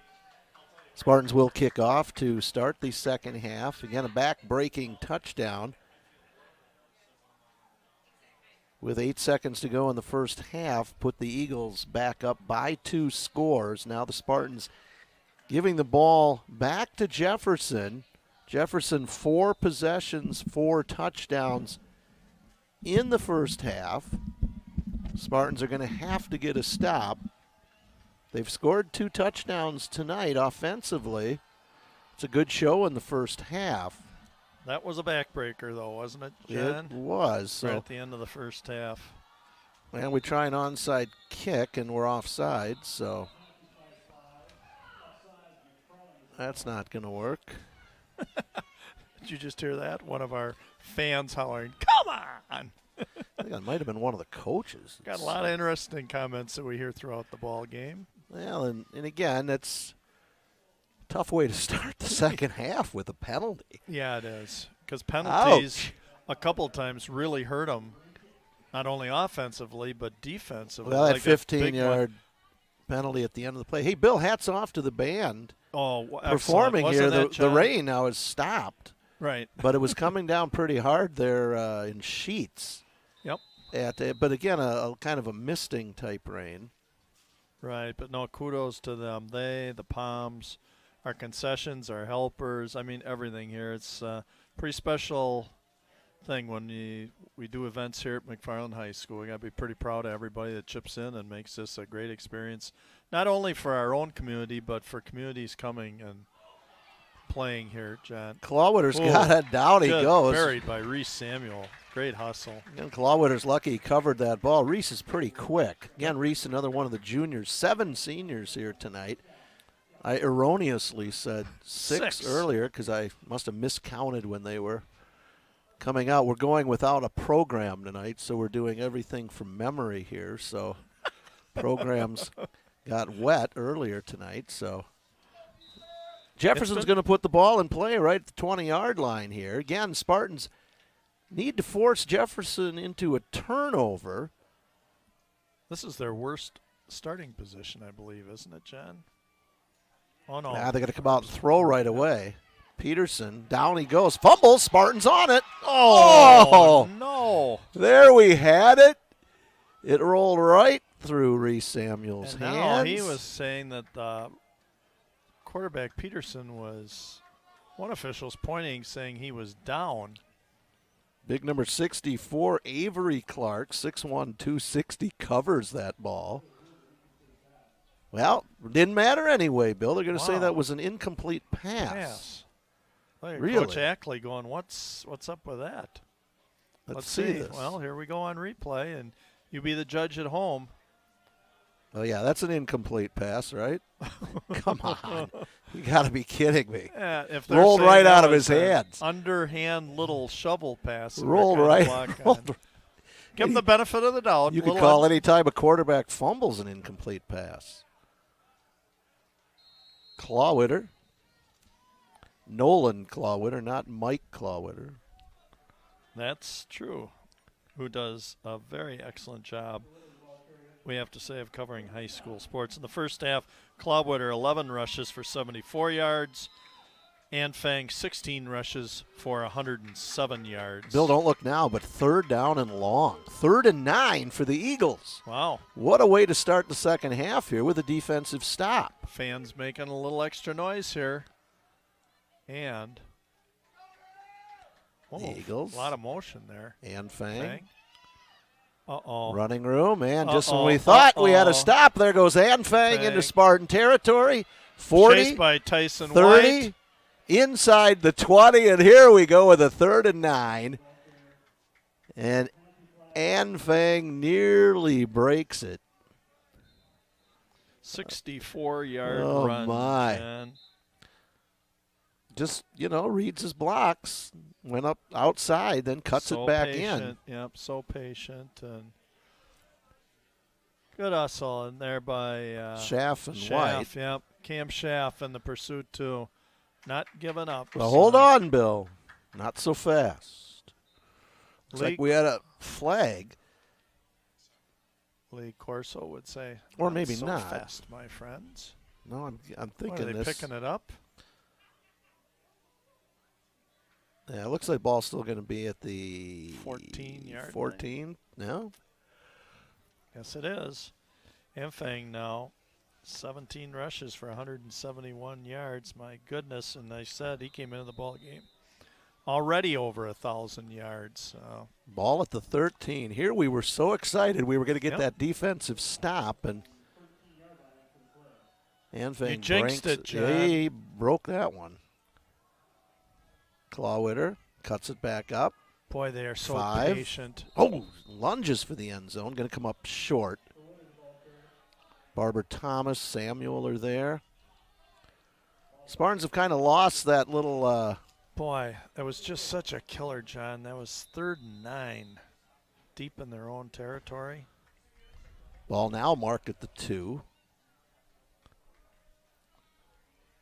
And into the end zone for the touchdown. Gosh, I thought even watching on the screen, I thought Peterson had the ball, but I guess not. That was Anfang. Anfang deserved that one. You know, he had the big run. So 10:36. Boy, minute and 24-second drive.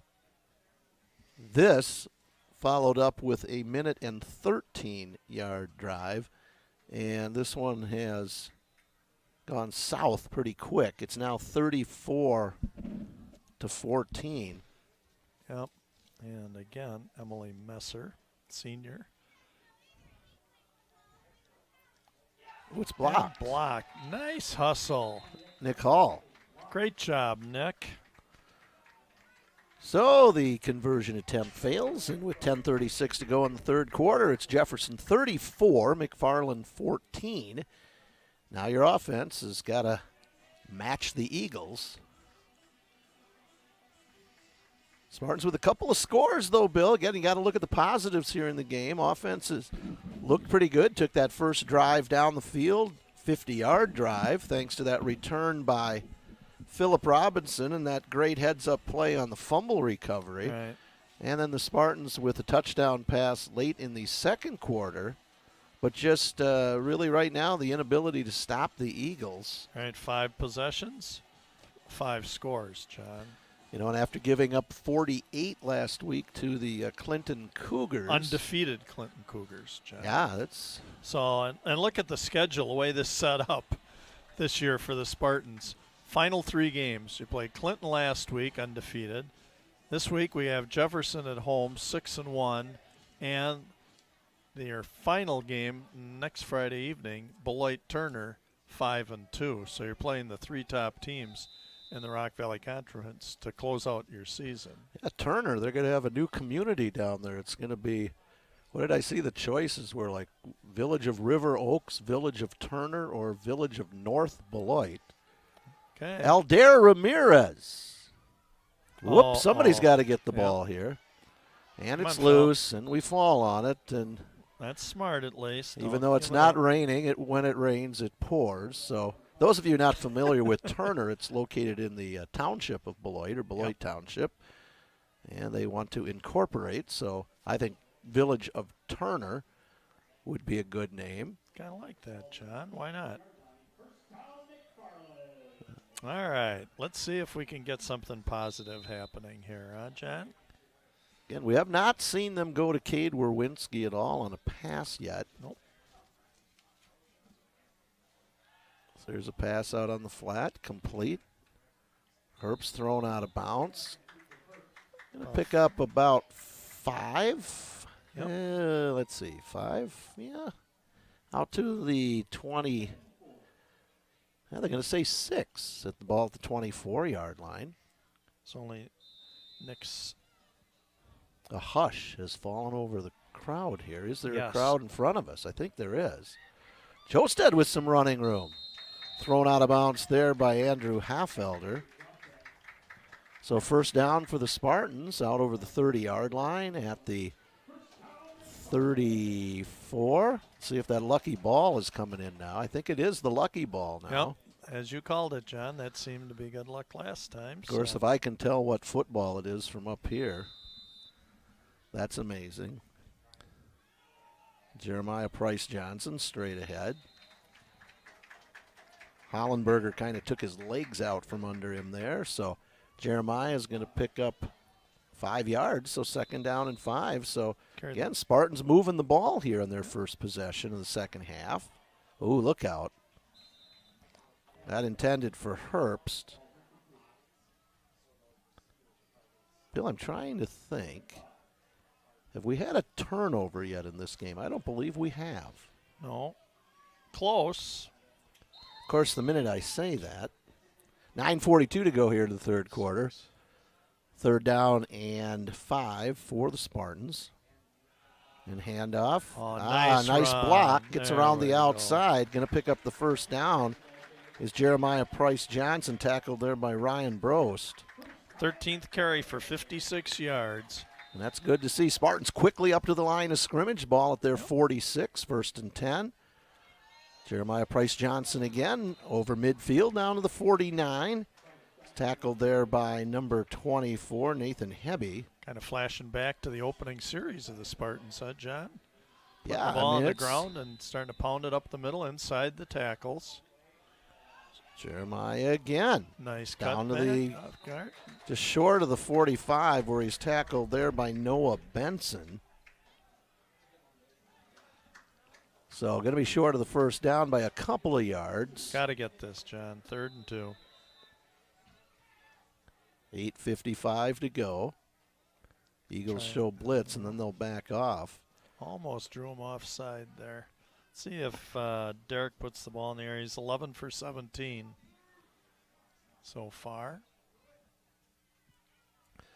Handoff, White puts his head down, drives forward, is going to get the first down. Yes, Tyson is. So you got to like what the, they're lifting up big Drew Mickelson there. It took a couple of Spartans to pull Drew up. Drew, a good-sized young man, 6'4", 325, just a junior. Again, I still want to see him throw the ball to Cade Werwinski out of that tight end position. Clock is rolling, 8:20 to go here. 1st and 10 for the Spartans. Fake handoff. Schwarting going to pick up some yards, gets out of bounds. Good decision again. Don't throw it into traffic. He's only going to get a yard on this.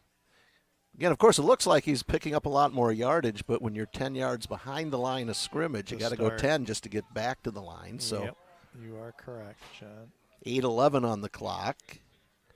2nd down and 9. I still think they're going to throw to Cade here. Roll out, pitch to Jeremiah. Turns it up inside the 40, now near the 38-yard line. Picks up about 5. Going to bring up a 3rd down situation. 16 carries for 69 yards. This is the Could most. Could that be we've his seen. best Yeah. rushing. Yep, for sure. And again, he's a 5'11", 175-pound sophomore. Very young Spartan squad, John. That it is. So again, looking over here for the play call. Schwarting will roll to the right. Forced out of the pocket. Looking. Got a receiver, Nick Herbst, just out of his reach. So the incomplete pass, and now all of a sudden it's a 4th down situation. Spartans need to convert here. Yep. Got to get a 5-yard pickup here, John. You dare not want to give the ball back. Yeah, kind of a wobbly throw just, again. but not too far out of Nick's reach. You don't want to give the ball back to the Eagles. So the clock stopped at 7:23 to go here in the 3rd quarter. Spartans are going to bring 3 to the right. Yep, trips to the right. And White now will go to the left. And Going to have to take a timeout there, running out of time. But, hey, keep this drive going. Yep. Got to look for that success here kind of coming on the offensive end. Hey, John, a couple of quick things I'm going to throw in here. We've got other sports still going on. We have girls swim, coached by Jessica Garvey. Coach Trish Fortune, girls volleyball still competing. Coach Gaffney, girls tennis. Coach Dirk with girls golf just concluded their season. Coach Ogorzalek, boys soccer, and coaches Fisher and Andrew Garvey, boys and girls cross country. So again, a lot of kids still participating with a lot of state tournaments coming up here for the Spartans. So again, if you see them around town or you can get out to some of these state events and that, get out there, or regionals, sectionals, and give them some support and tell them how much you appreciate their efforts. They also deserve the attention that's given to these people here. I can tell you they're performing and they're working out year-round also, John, to do the best they can in their sports. So give kids credit wherever you can. Support them positively. That would be my message. So 4th down and 5. Bryce Thompson over the ball for the Spartans. Lone back is Tyson White. Roll to the right. Tempted for Samuel. He's got it. Oh, beautiful throw. Gets down near the Derek 15. Schwarting. Thought he might have pushed off on Suko, but no call. Nice job. Nice throw by Schwarting. Let's see this one again. Did he push off at all here? Nope. What a beautiful pass. Looked it right in. Reese Samuel. Nice job. Boy, was that a big pickup, John. This Get is something positive here, Tyson. Tyson White. Oh, stacked up there. Penalty marker comes. Paul Hollenberger again on another stop, the senior. Yep. And again, here's where that penalty. If indeed we can only guess that it's holding, probably where that flag was thrown. Yes, it is. Gosh, you just don't need to go an extra 10 yards at any level of football. Yep, that'll move it back to the probably a 22-yard line. So 1st and 20, the Spartans need to get down to the 2-yard line. I like what they've been able to do here in the second half, mixing it up between the run and the pass. Yep.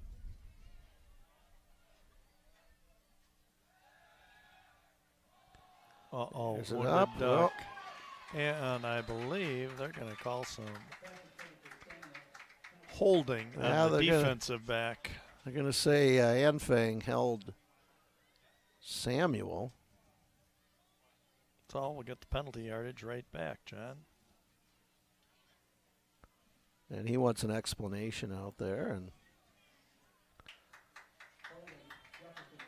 they say a Some holding. defensive Should be a hold. first down, automatic first down. See if we can see that one again. I don't know if it's possible or not, but it's going to move the ball 13-yard line. So first down for the Spartans. Now you got to take advantage of that penalty by putting the ball in the end zone when you're down 20. Yep. Get it under that 3 scores. Oh, there it is. Oh, Nick Herbst. Just on a slant pass again, a quick slant in front of Clawwitter. Yeah, working on Clawwitter over there, and I think that ball just off Nick's hands. I don't think Clawwitter got a hand in on that one. So 2nd down and 10, 6:51 to go here. On a night when we expected heavy rain, thunderstorms, lightning, and all that, we've gotten some precipitation, but not to the point where it's really had much of an effect on the game. Oh, JCP. Oh. And that one really had nowhere to go there. No. Number 4, Christian Chesmore, is there. Yep. And now you're looking JPJ at stuffed. You're looking at 3rd down and 12.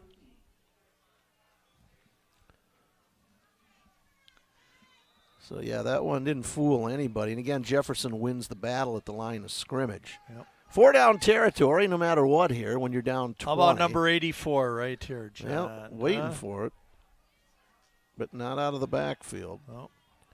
That one Just thrown heaved up into for the end grabs. zone and out of bounds, so it's going to bring up 4th down. Yeah, I 12. tell you what, you got Big Cade Werwinski at 6'2", 240. Like to see Cade get the ball here. He has caught 1 touchdown pass this year. But we're at 4th down now with 6:13 to go. Yep. Come on, Sparty, knock it in here. High snap. Oh, going to the Oh, corner. they got him, but overthrown and incomplete, and the ball goes over on downs to the Jefferson Eagles. Again, you can't ask too much more for your offense. They get down, though, inside the 20-yard line, and it stalls. Yep. And even when they got the break with the penalty hurt them, then they got the defensive holding, which gave us a first down again, covering, getting the yardage back, but just couldn't convert it. You know, I've got to believe that maybe down in that field, John, there's some more wind than what we're even feeling up here. Yeah, that flag is moving. Because I'm going to tell you, there's a lot of passes that are kind of being what I call them wounded ducks. They're wobbling a lot. comes Anfang. Following Gets the blockers. around the and there he outside. goes, the outside. Over the 25 to the 26-yard line. Frazier there. Werwinski there. 19 carries for 184 yards.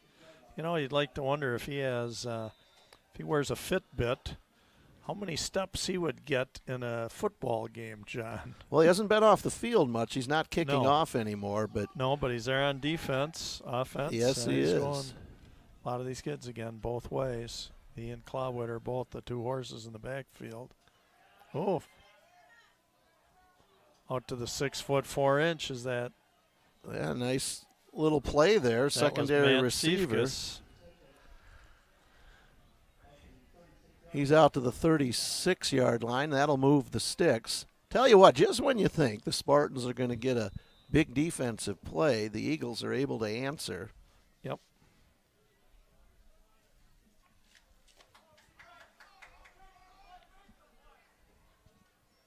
Fans still encouraging. Down below it, can hear him hollering. Just come on, defense. Hang in there. Anfang over the 40. Uh-oh, Look out. look out. 45, is right. midfield, 45, puts his head down at about the 40-yard line. Tackled there by Robinson and Werwinski. Is there a flag? There is a flag, but the flag was ahead of the play. So I'm thinking we may have had a block in the back against the Eagles. We'll see.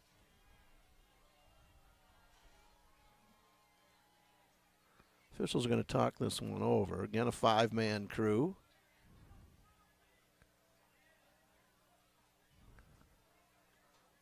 Personal foul McFarland.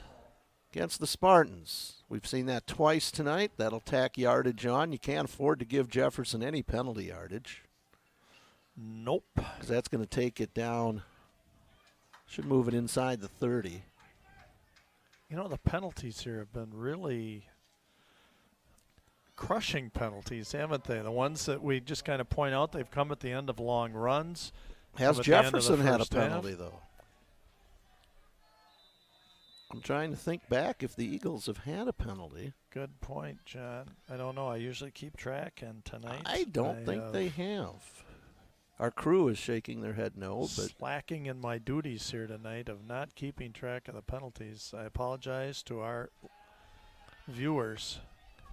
there's the pass, complete. Oh, what a beautiful catch and throw. And that to number My 82, goodness. Siefkes again. Guarded there by number 45, Jonah Hewitt. Ooh, did this get fit into a small window? Wow. Yeah, pretty good coverage by Oh, Hewitt. yes, yeah. But again, the ball down inside the 10-yard line at the 7, so it's going to be first and goal for the Eagles. This, their sixth possession of the game. And we said they have scored 5 touchdowns on their previous 5, so. Peterson, he's going to walk this one into the end Yep, zone. yeah, nice block that time by Anfang and Peterson on the 10-yard scamper. This into one's the starting to end get out of zone. control here, Bill. And 6 for 6 for the Eagles now. They go up 40-14. And on their way to a 7-1 record. They're in the playoffs anyway, coming into tonight. Spartans likely to drop to 2-6 with a tough one on the road down at Turner 1 week from tonight on Friday the 13th. It's tough the way this schedule was set up this year, John, with the closing out the year in the last 3 ball games with your 3 top teams in the conference. And the boot, and it's good. That was very good by Emily Messer, who finally. Well, I tell you what, Bill, you look back at the season, and after the 6th game, the Spartans could have very easily been 5-1. Possibly, yep, with I just mean, a couple of breaks Evansville, going their Albany way. handled them, and Clinton handled them. But you look at the East Troy game, very winnable. Yep. The Bigfoot game and the Broadhead game. Right, absolutely. All 3. John. I mean, Bigfoot a loss in overtime. Broadhead a loss by 1. Right. So you could have been looking at a 5-1 Spartan team after the first 6 weeks instead of a 2-4 group. But I mean, that's It's the way it is. That's why they play the games. Absolutely. But, hey, let's go with a little trivia question here. This is a pretty simple one. Just two choices. Which of these two penalties in the NFL have the most assessed yards per season? Defensive pass interference or false starts? Would you say I think that the there obvious is more guess, yardage would be defensive pass interference or false starts? Most total assessed pass yardage. interference would be the obvious guess, but I'm going to guess it's false starts because of the number of opportunities you have to get a false start versus pass interference. I'm probably wrong. Aldair Ramirez with the kick, and Robinson has it. He'll go straight ahead. Spartans have had a heck of a time fielding these kickoffs haven't tonight. they? Yeah, a lot of bouncing balls. It's worked to their advantage on one occasion. Right. But the ball's going to be out over the 30-yard line at the 31, and just like that, your offense back on the field with 4:37 to go here in the third quarter, 41-14 our score. And this is so important right now. I don't care what the score is. You can't even look at the scoreboard. Get as much experience as you can, John. Because I said we are so young that this is just going to do nothing. Oof. Make sure you pick that up because that can be close to a lateral if that's a backwards pass on that. But no, every second you get to be on the field, boy, play as hard as you can. Well, as we've said, this is one of those sports that you don't just pick up and play again after you get out of high school. If you go on to college, which is a very, very small percentage of kids, pretty much the last time you'll put on the pads. So here's Frazier in the backfield. Yep. And, hey, show some pride, right? Yep. Show pride. I mean, you've worked all year. You've spent time in the weight room. For these 7 seniors, my goodness, this is their last time to run out on this field here and be a part of it. So I can tell you there's going to be no quit in them. They're going to still want to play as much as we can. So third down. Frazier. Nice run, but going to be just short. Thought Eagles calling for the fumble. They said nope. Ground caused it.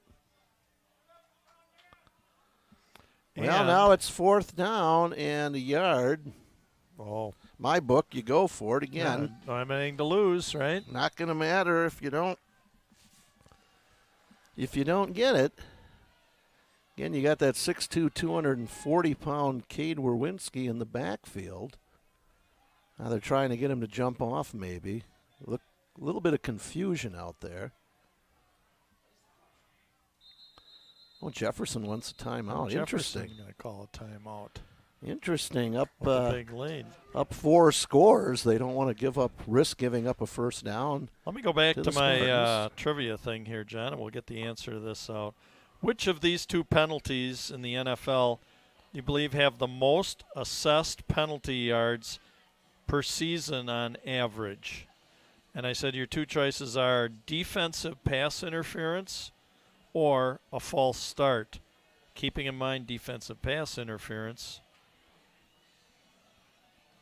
could be assessed a lot more yardage on that, or a false start. Which did you say, John? False start, simply because there's many more opportunities for that penalty than a pass interference. And you are correct, John. Defensive pass interference on an average season, 2,685 yards. False starts, 3,333, 3,333 yards. So, now somebody might hear that and wonder, let's see, that's a 5-yard penalty. So how do you get 3,333? Well, does that show you how many false starts? And we know how many there are. It's probably the most common penalty called, wouldn't you say? Must have a few half the distance to the goals in there. And White. And he didn't get it. Not even close. He did not get it. Tough call on a 4th and short. Darn it all. That's too bad. We wanted to see the Spartans be able to keep that drive alive and get some more experience to these to our young offensive kids. I mean, boy, they have improved throughout this year and gained a lot of valuable experience. Got a lot of sophomores out here too playing, John, with your juniors and as well as the 7 seniors. Yeah, the young kids, but you get to the 8th game of the season that Yep. there really aren't like sophomores out there, and We got some new players in for Jefferson, John. it looks like number 21 and number 12. 21, Jose Rios, and 12, Andrew Halfelder. Yep. Rios, a senior. Halfelder, a senior. Again, I think that right now, too, I'd like to just, again, give our best wishes out to seniors tonight. Hunter Patchen, a 6'4", 180-pounder. Nick Herbst, a 6'2", 170-pounder. Michael Marfori, 5'10", 165-pounder. Han Schwar, 6'3", 188-pounder. Philip Robinson, 6 feet, 170-pounder. Manny Barber Thomas, 5'11", 160-pounder. And Cade Werwinski, 6 foot 2 inches, 240-pounder. Guys, thank you for 4 years of great effort, loyalty. You had a lot of fun. You've represented your community well. And best of luck to you in your future and whatever ventures you wind up going Jose into. Rios, Boy, 21. You've been wanting to say that. I have, haven't you, 5'8", John? 169-pound senior, and Jefferson doesn't lose a beat. No, and you can see the Spartans just cramming that line of scrimmage, and Rios, again, they just keep running the ball. That's the system, isn't it, John? The game's won at the line, Yep. and Jefferson just really good blocking up front. The kids know what they have to do, and they do it well. Again, we said it's nothing fancy. Nope. Your backs are basically taking a step back and just curling through, and it's all timing. John, it's called KISS. Keep it simple. My wife would say sweetheart. Halfelder. Keeps the legs moving. He's 5'8", 140. I weighed 140 at one time. That was a long time ago. John, I graduated high school at 6 feet and 149 pounds. Anybody who knows me or sees me now knows that I'm in such great moped shape. I just get this great physique of mine from riding that moped at least anywhere from 5 to 10 miles a day. It's wonderful what it can do, and I'm just a pound or two over a $149 now. Rios stood up. Oof. Nice job defensively there, Marfori. I believe I was the shortest player in JV Badger Conference basketball. I was 5'1", and Tommy Vogel on our team was 6'9". We would both get in.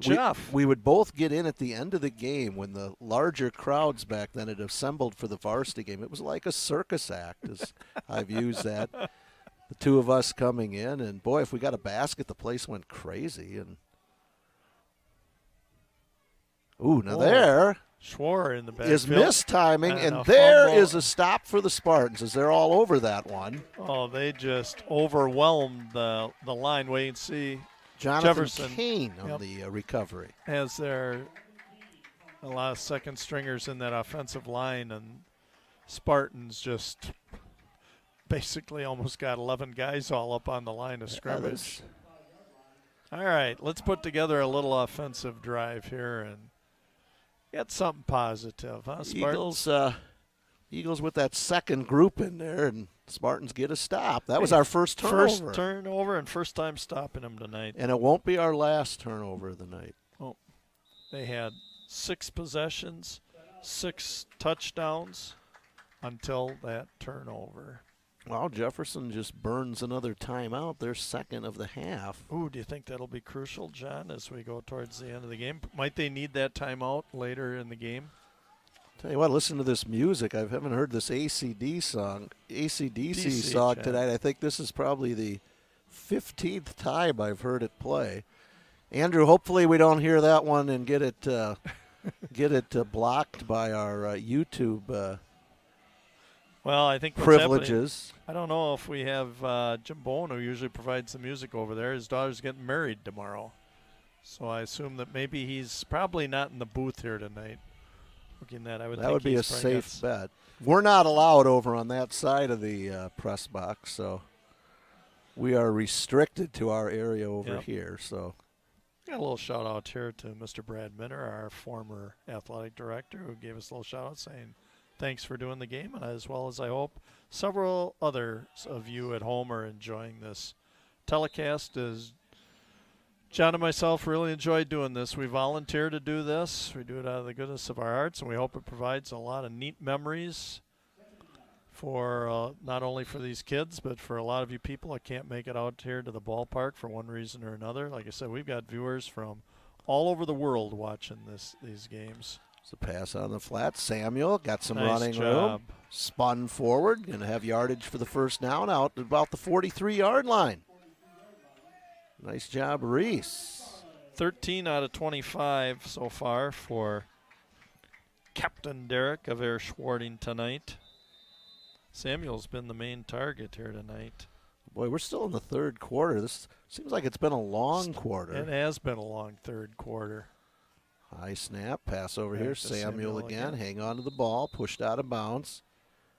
Tell you what, Hollenberger's got his share of tackles tonight for the Eagles. And I said he came in with 87 tackles. I'll bet he's going to wind up over 100 here tonight, John. Great to hear from some of our Jefferson viewers who are watching along the way tonight. Oh, they've been avoided the rain, but again, Jefferson, nice crowd over there, probably about 100 or a little more. And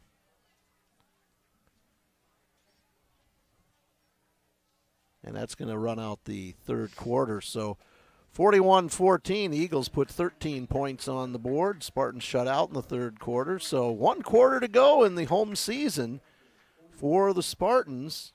Again, a lot of promise at times offensively tonight. Yep. And see if they can keep this possession going with the second down and 8 to start the fourth quarter. in that quarter, John, at the 10:36 mark. 2-yard run by Anfang. Extra point, no good. Made it Jefferson 34, McFarland 14. And then at the 4:44 mark, 10-yard run by the quarterback, Zach Peterson. Emily Messer, the extra point kick. Jefferson 41, McFarland 14, giving us, that's where we stand right now.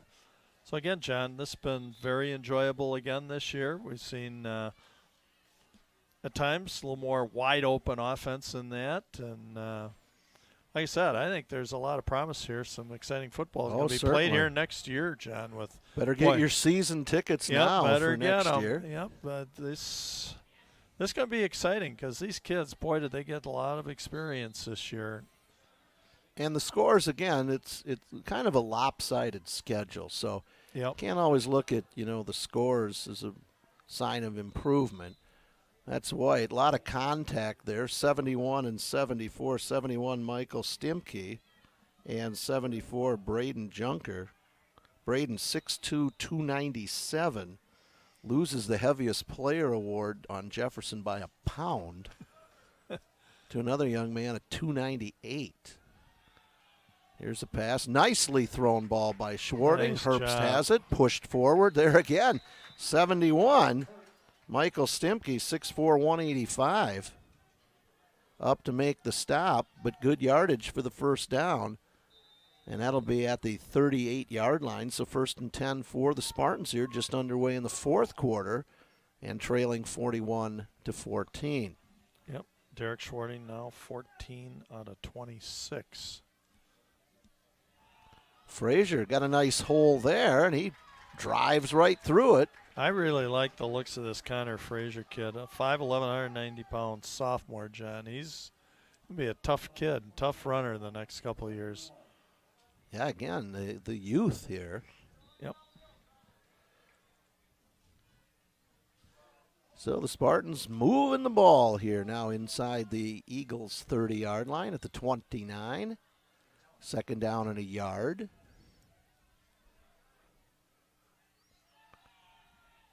Schwarting going to keep it. Good choice. Yep. Going to Good pay the choice. price. 56 is there. Noah Benson. 2 is there. Ben Suko. But he got enough yardage for the first down, so good decision-making by Derek Schwarting.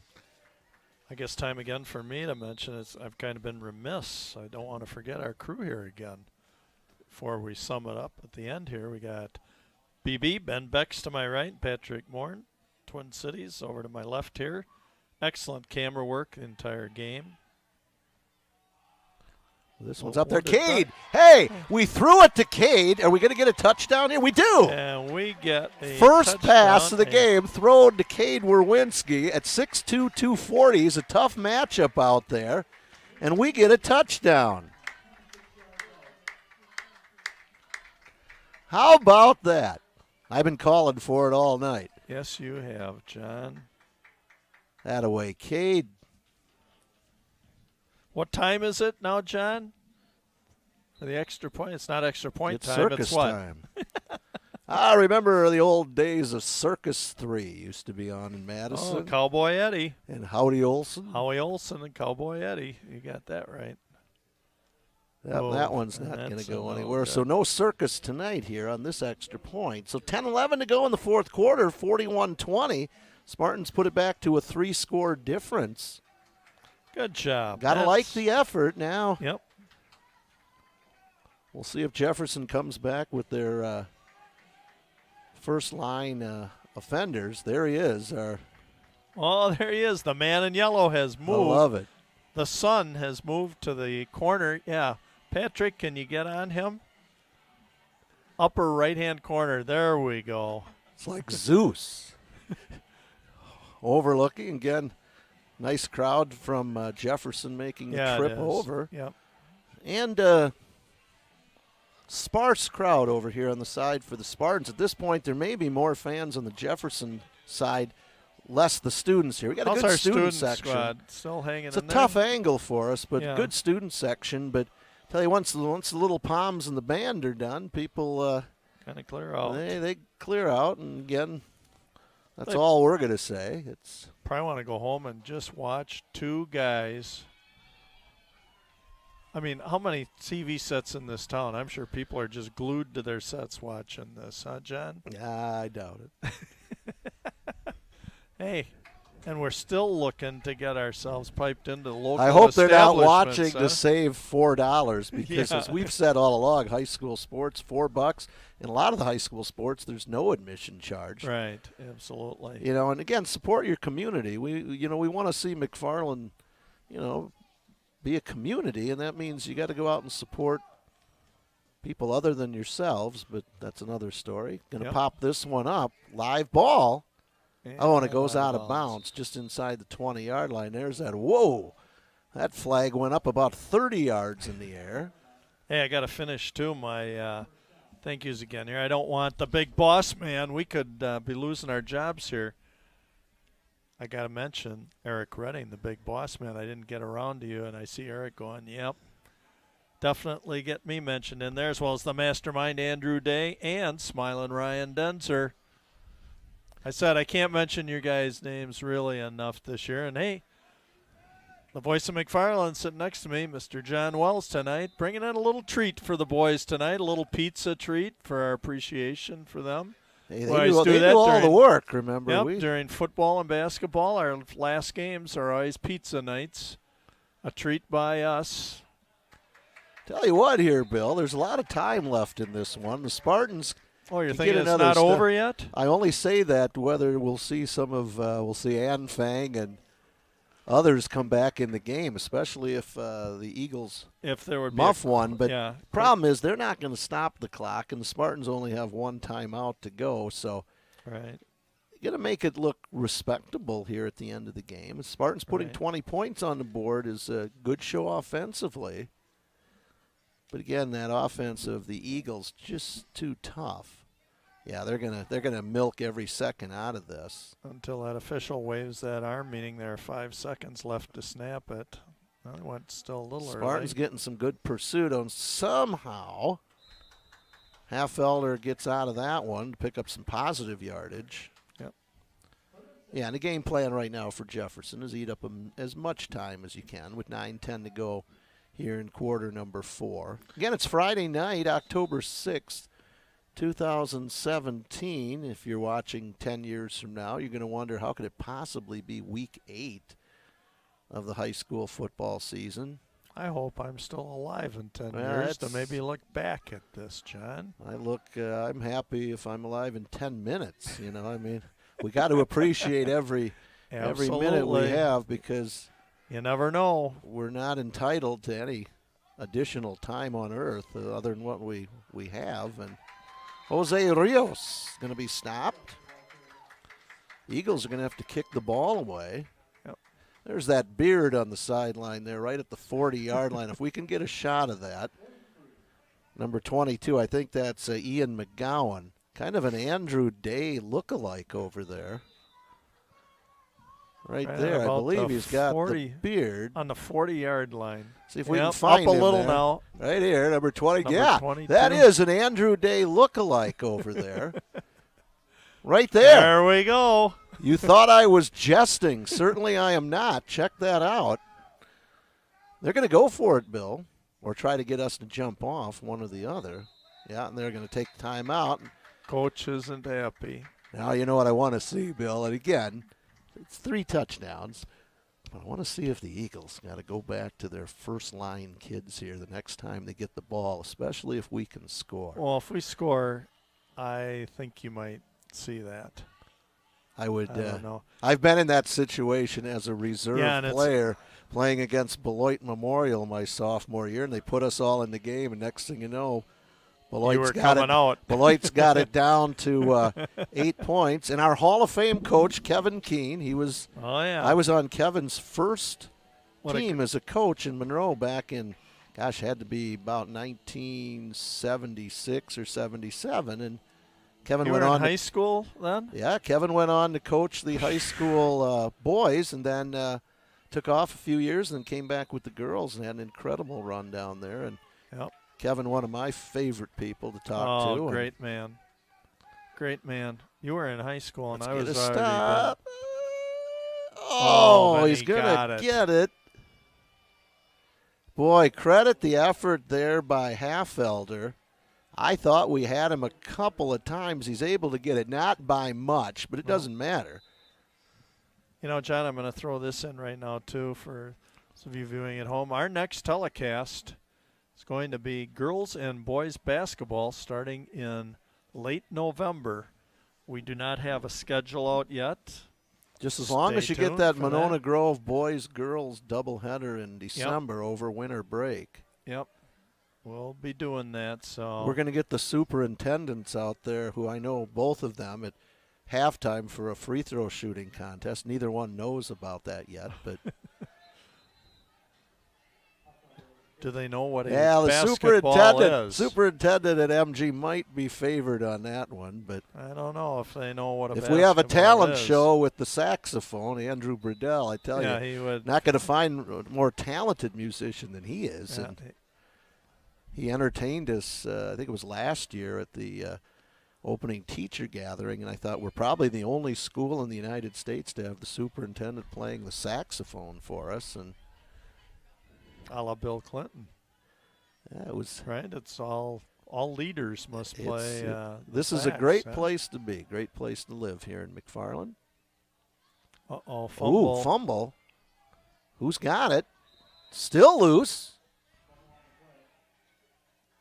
I think Jefferson got it back. Yeah, it's not looking like. Well, let's see. No, the Spartans get it. All right. Hey, 47-yard line. 6:21 to go. Spartans trailing by 21.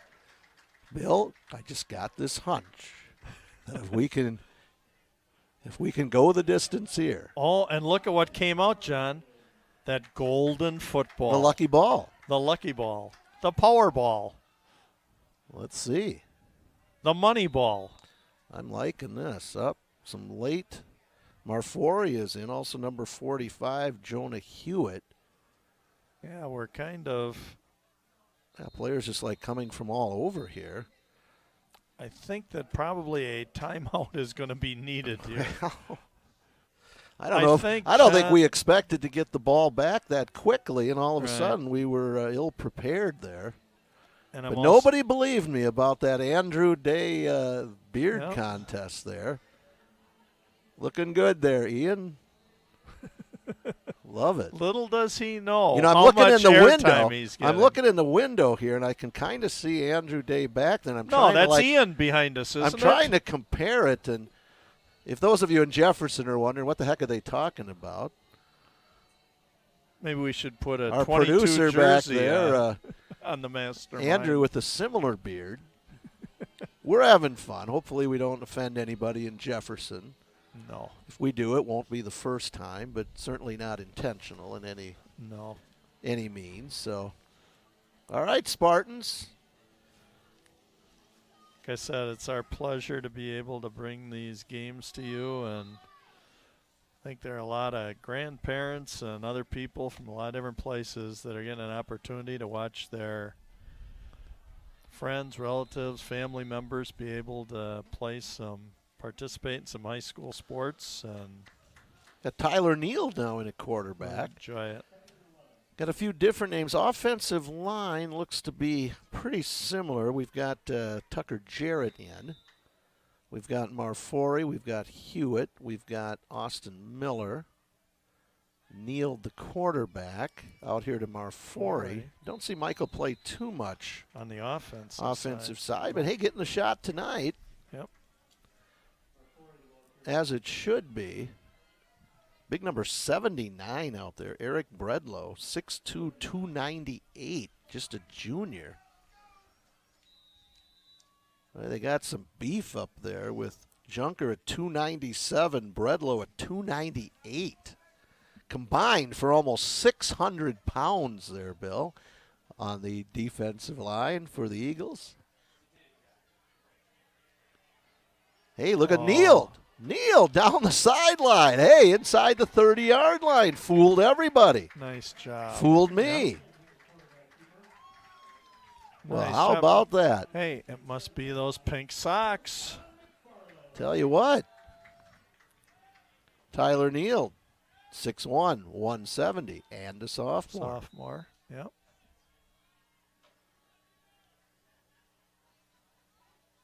And well, this is good, too, for Tyler to get some playing time here because, again, backups, you never know when that starter gets hurt. That's and all of a sudden, boom, you are in, and it better not just be sitting there going, well, I've never played or something. So these are valuable minutes for Mr. Neal also. Connor Frazier tossed down.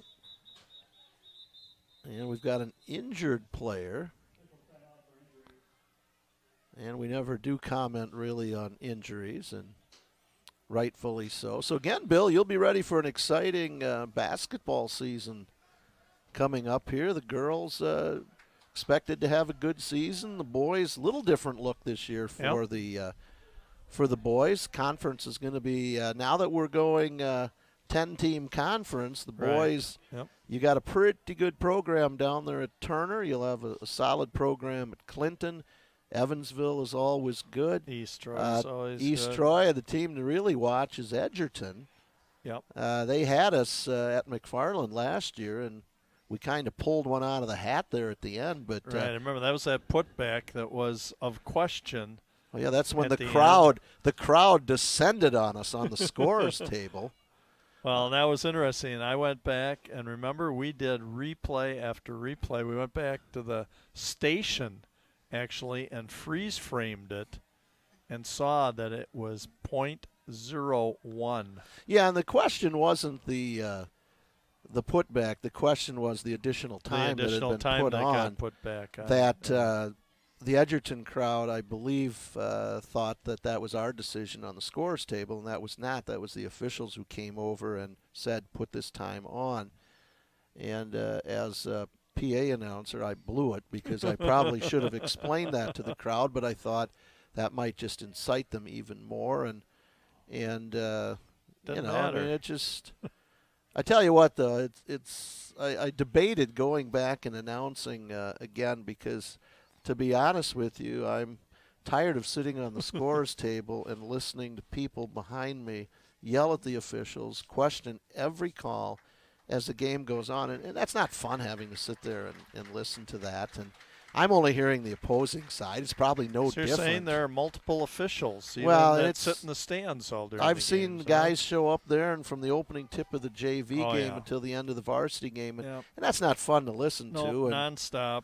it is a great test of my patience not to turn around and tell somebody to shut up, but that's about what it comes to. And again, that kind of takes the fun out of the game, because it's stand above it. This is about the kids. It's not about these. Hey, nice run. Oh, look at this. And all the way into the end zone, Jonah Primino. Well, 5'10", 170 Jonah! pound sophomore. Oh, my. Another former student of mine. That's the first time I've seen Jonah carry the ball all year. I know he was injured earlier in the season. I'll bet that might be his first carry of the year. Wow. And John, Jonah. We're at the 4:42 mark, and what do you think, John? It'll make my night if we see that.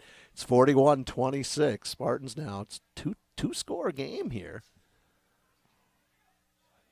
Whoa. Whoa. That looks like it. Is that Hunter down. Bloyer? Little Bloyer went sliding. 5'7", 255. And now he comes back. Boy, he's getting his exercise out there. Move to the left, move to the right. Kneeled. Going to air it out. Hey, look at that. And is that number 80 or 88? Yep. Manny Barber Thomas.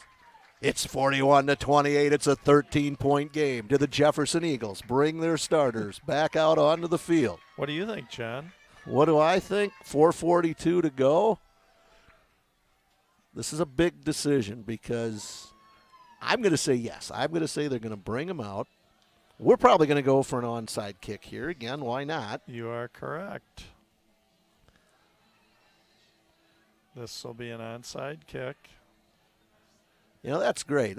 Jonah, I had to look at the program. I'm like, all of a sudden, number 30, and it's like, Jonah. We haven't seen number 30 out there this entire season. Oh, that is wonderful. But that's what's so neat about. There's Jonah right down here, number 30 on the sideline, and and even the people of you that are still at home watching on TV and that is so neat. That's why you want to stay tuned and watch these games in their entirety, because a lot of these kids, whose names we never get a chance to mention or get a chance. I mean, now, if you see Jonah Pribenauer, you know who he is. How neat if around town that you say, hey, I saw you, whether you're here in person or whether you see it on TV. Heck, if that's his only carry so far. Absolutely. Heck of how an neat average is that? there. Like I said, continue to positively Ooh, they got the horses support. out. The horses are back out for the Eagles. Are they? Yeah. I figure Coach G is probably going to. I just don't want to mess around with this, so pops it up. A lot of room out there between the front line and the back line. Went down to a knee. Number 4, Christian Chesmore, and that's probably the wisest thing to do in that situation. Because you got everybody else packed up front. And well, you have no blockers. Here we go, Bill. We got number 7, Zach Peterson. Is he going to come in, or are they going to go with the second group? Yep, they're going to keep the second group out there. I like it.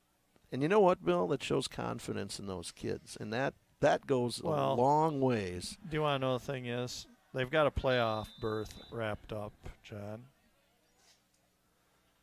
But other coaches might not have done that, Bill. Yep. So again, that shows a lot of confidence in your kids, and because these are some of your varsity well, and this kids is your next future year. With the number of seniors that they have on their squad, for sure. But your solid programs like Jefferson, they just keep running them through. So you got 20 seniors this year. You got 20. You keep those numbers going. You don't have that class that has 5 kids or 10 kids out, and that numbers issue for the Spartans is a challenge. Would you guess their 7th, 8th, 9th grade teams are all running this same? Oh, sure. I'm sure. Offense. I think our double wing offense. I think our middle school kids play in that league with Jefferson and Whitewater and Deerfield and Lake Mills over that direction. And Rios. And all they're hoping for is to get one Well, yeah, they're first trying down to. out They're of tackling the ball there too, Yep. and Robinson's there. Jonah Pribino now on defense gets a tackle. this. And Hey, you got B.J. Bruce in, 6'1", 195. they got a first down on that, though, John, which means this clock is going to run. I'm sure that's what Coach G was just hoping for. Just give me one first down out of this group. Yeah, but And run it's going to that look good on the clock down. scoreboard here, or Yeah. in the newspaper tomorrow. Oh, and, for sure. but And I'll again, tell you what, go ahead into Beloit Turner next Friday night. It's good. Rios. Oof. Hit hard from behind. Number 2, Zachary Maurer. So again, a pretty solid Jefferson team here. Didn't make many mistakes, just won the whole night here. Well, and when late in the game. First 6 times you have the ball, you score 6 touchdowns, John. That means you're pretty comfortable. Again, this has just been a real pleasure, John, working with you again. And again, a big hats off to Eric Redding and his staff here, Ben Becks, Patrick Morn, Ryan Denzer, and Andrew Day. And actually tonight we're missing the Queen. The Queen is not in the house, Stephanie Miller. You don't know where the Queen is tonight, huh? Oh, is she at a wedding? Oh, okay. There we got the explanation on that.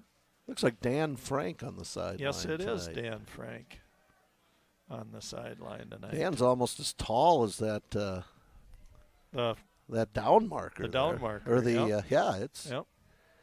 Well, we're down to just a couple of plays left in this one. Jefferson obviously in no hurry. They've had this one pretty much in control from early on. Who's got the ball here? It's like the old hidden ball trick there. Yeah, it was. Don't know if that was planned or not. It's like in baseball when the first baseman would go out, you get a guy on first and goes out to talk with the pitcher, and you sneak the ball in his glove. So when the guy leads off first base, you tag him out. Yeah. Right? Huh? Hidden ball trick. That happened this year in a major league game. But an entertaining game. Again, 41-28. We did say there'd be some points scored. Yep. And again, those who know more than we do had the over and under set at 70. And we're at 69 right now. That's so right. the great Swami. Uh-oh, John. And there he goes. As soon as you said that. Oh, no. Oh, a there could have been tackle. the over. That was number 84, Dean Neff, just a sophomore.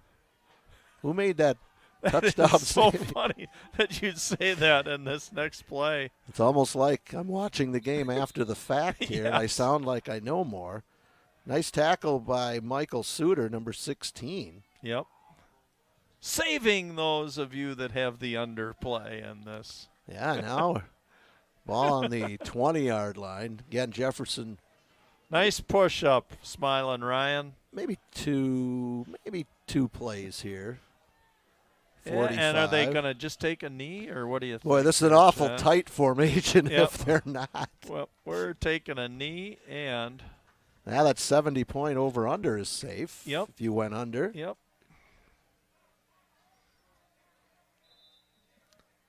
That should do it here, Bill. 27. Yeah, I don't. Well, just snap it one more time, and And Jefferson, I tell you what, every year we play Jefferson, they're a class act. And, yep. you know, they're just game's over. Everybody got to play tonight, pretty much everybody on both sides. That's what it's all about. Boy, these kids, they don't wait.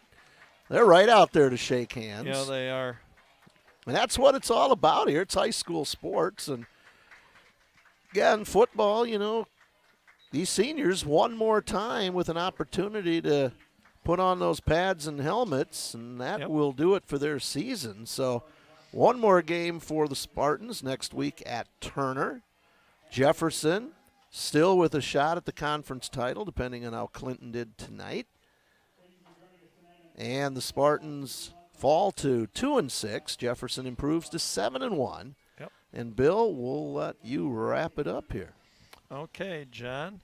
First off, again, I can't say enough good things about our staff that we've had working with us this year, John. Excellent graphics, excellent videos, replays, everything else. This has just been wonderful. So again, hats off to the big boss man, Eric Redding, who heads up the entire cable staff.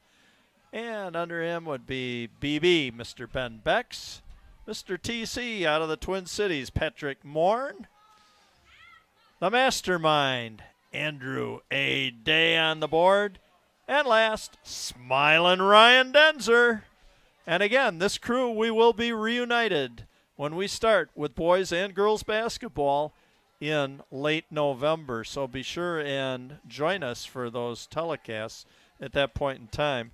So as I get ready to close here again, a big shout out to our seniors, Hunter Patchen, Nick Herbst, Hans Schwar, Philip Robinson, Manny Barber-Thomas, Cade Werwinski, and Michael Marfori. Again, the best of luck to you 7 seniors. You're fine young men. You have been great representatives of the community of McFarland for all these years, for all your efforts on the football field, as well as I'm sure the classroom, etc. So thank you and best of luck to you in your futures. To the underclassmen, again, keep working, do a good job in the classroom so that, again, we can get you back out here next year with all the experience you gained from this year and enjoy next football season. So put a wrap on it. Again, for the golden voice of McFarland Athletics, Mr. John Wells, and myself, Bill, the Big K Cather, saying stay positive, stay healthy, God bless you, and good evening from McFarland, Wisconsin, USA, on Friday, October 6th, 2017.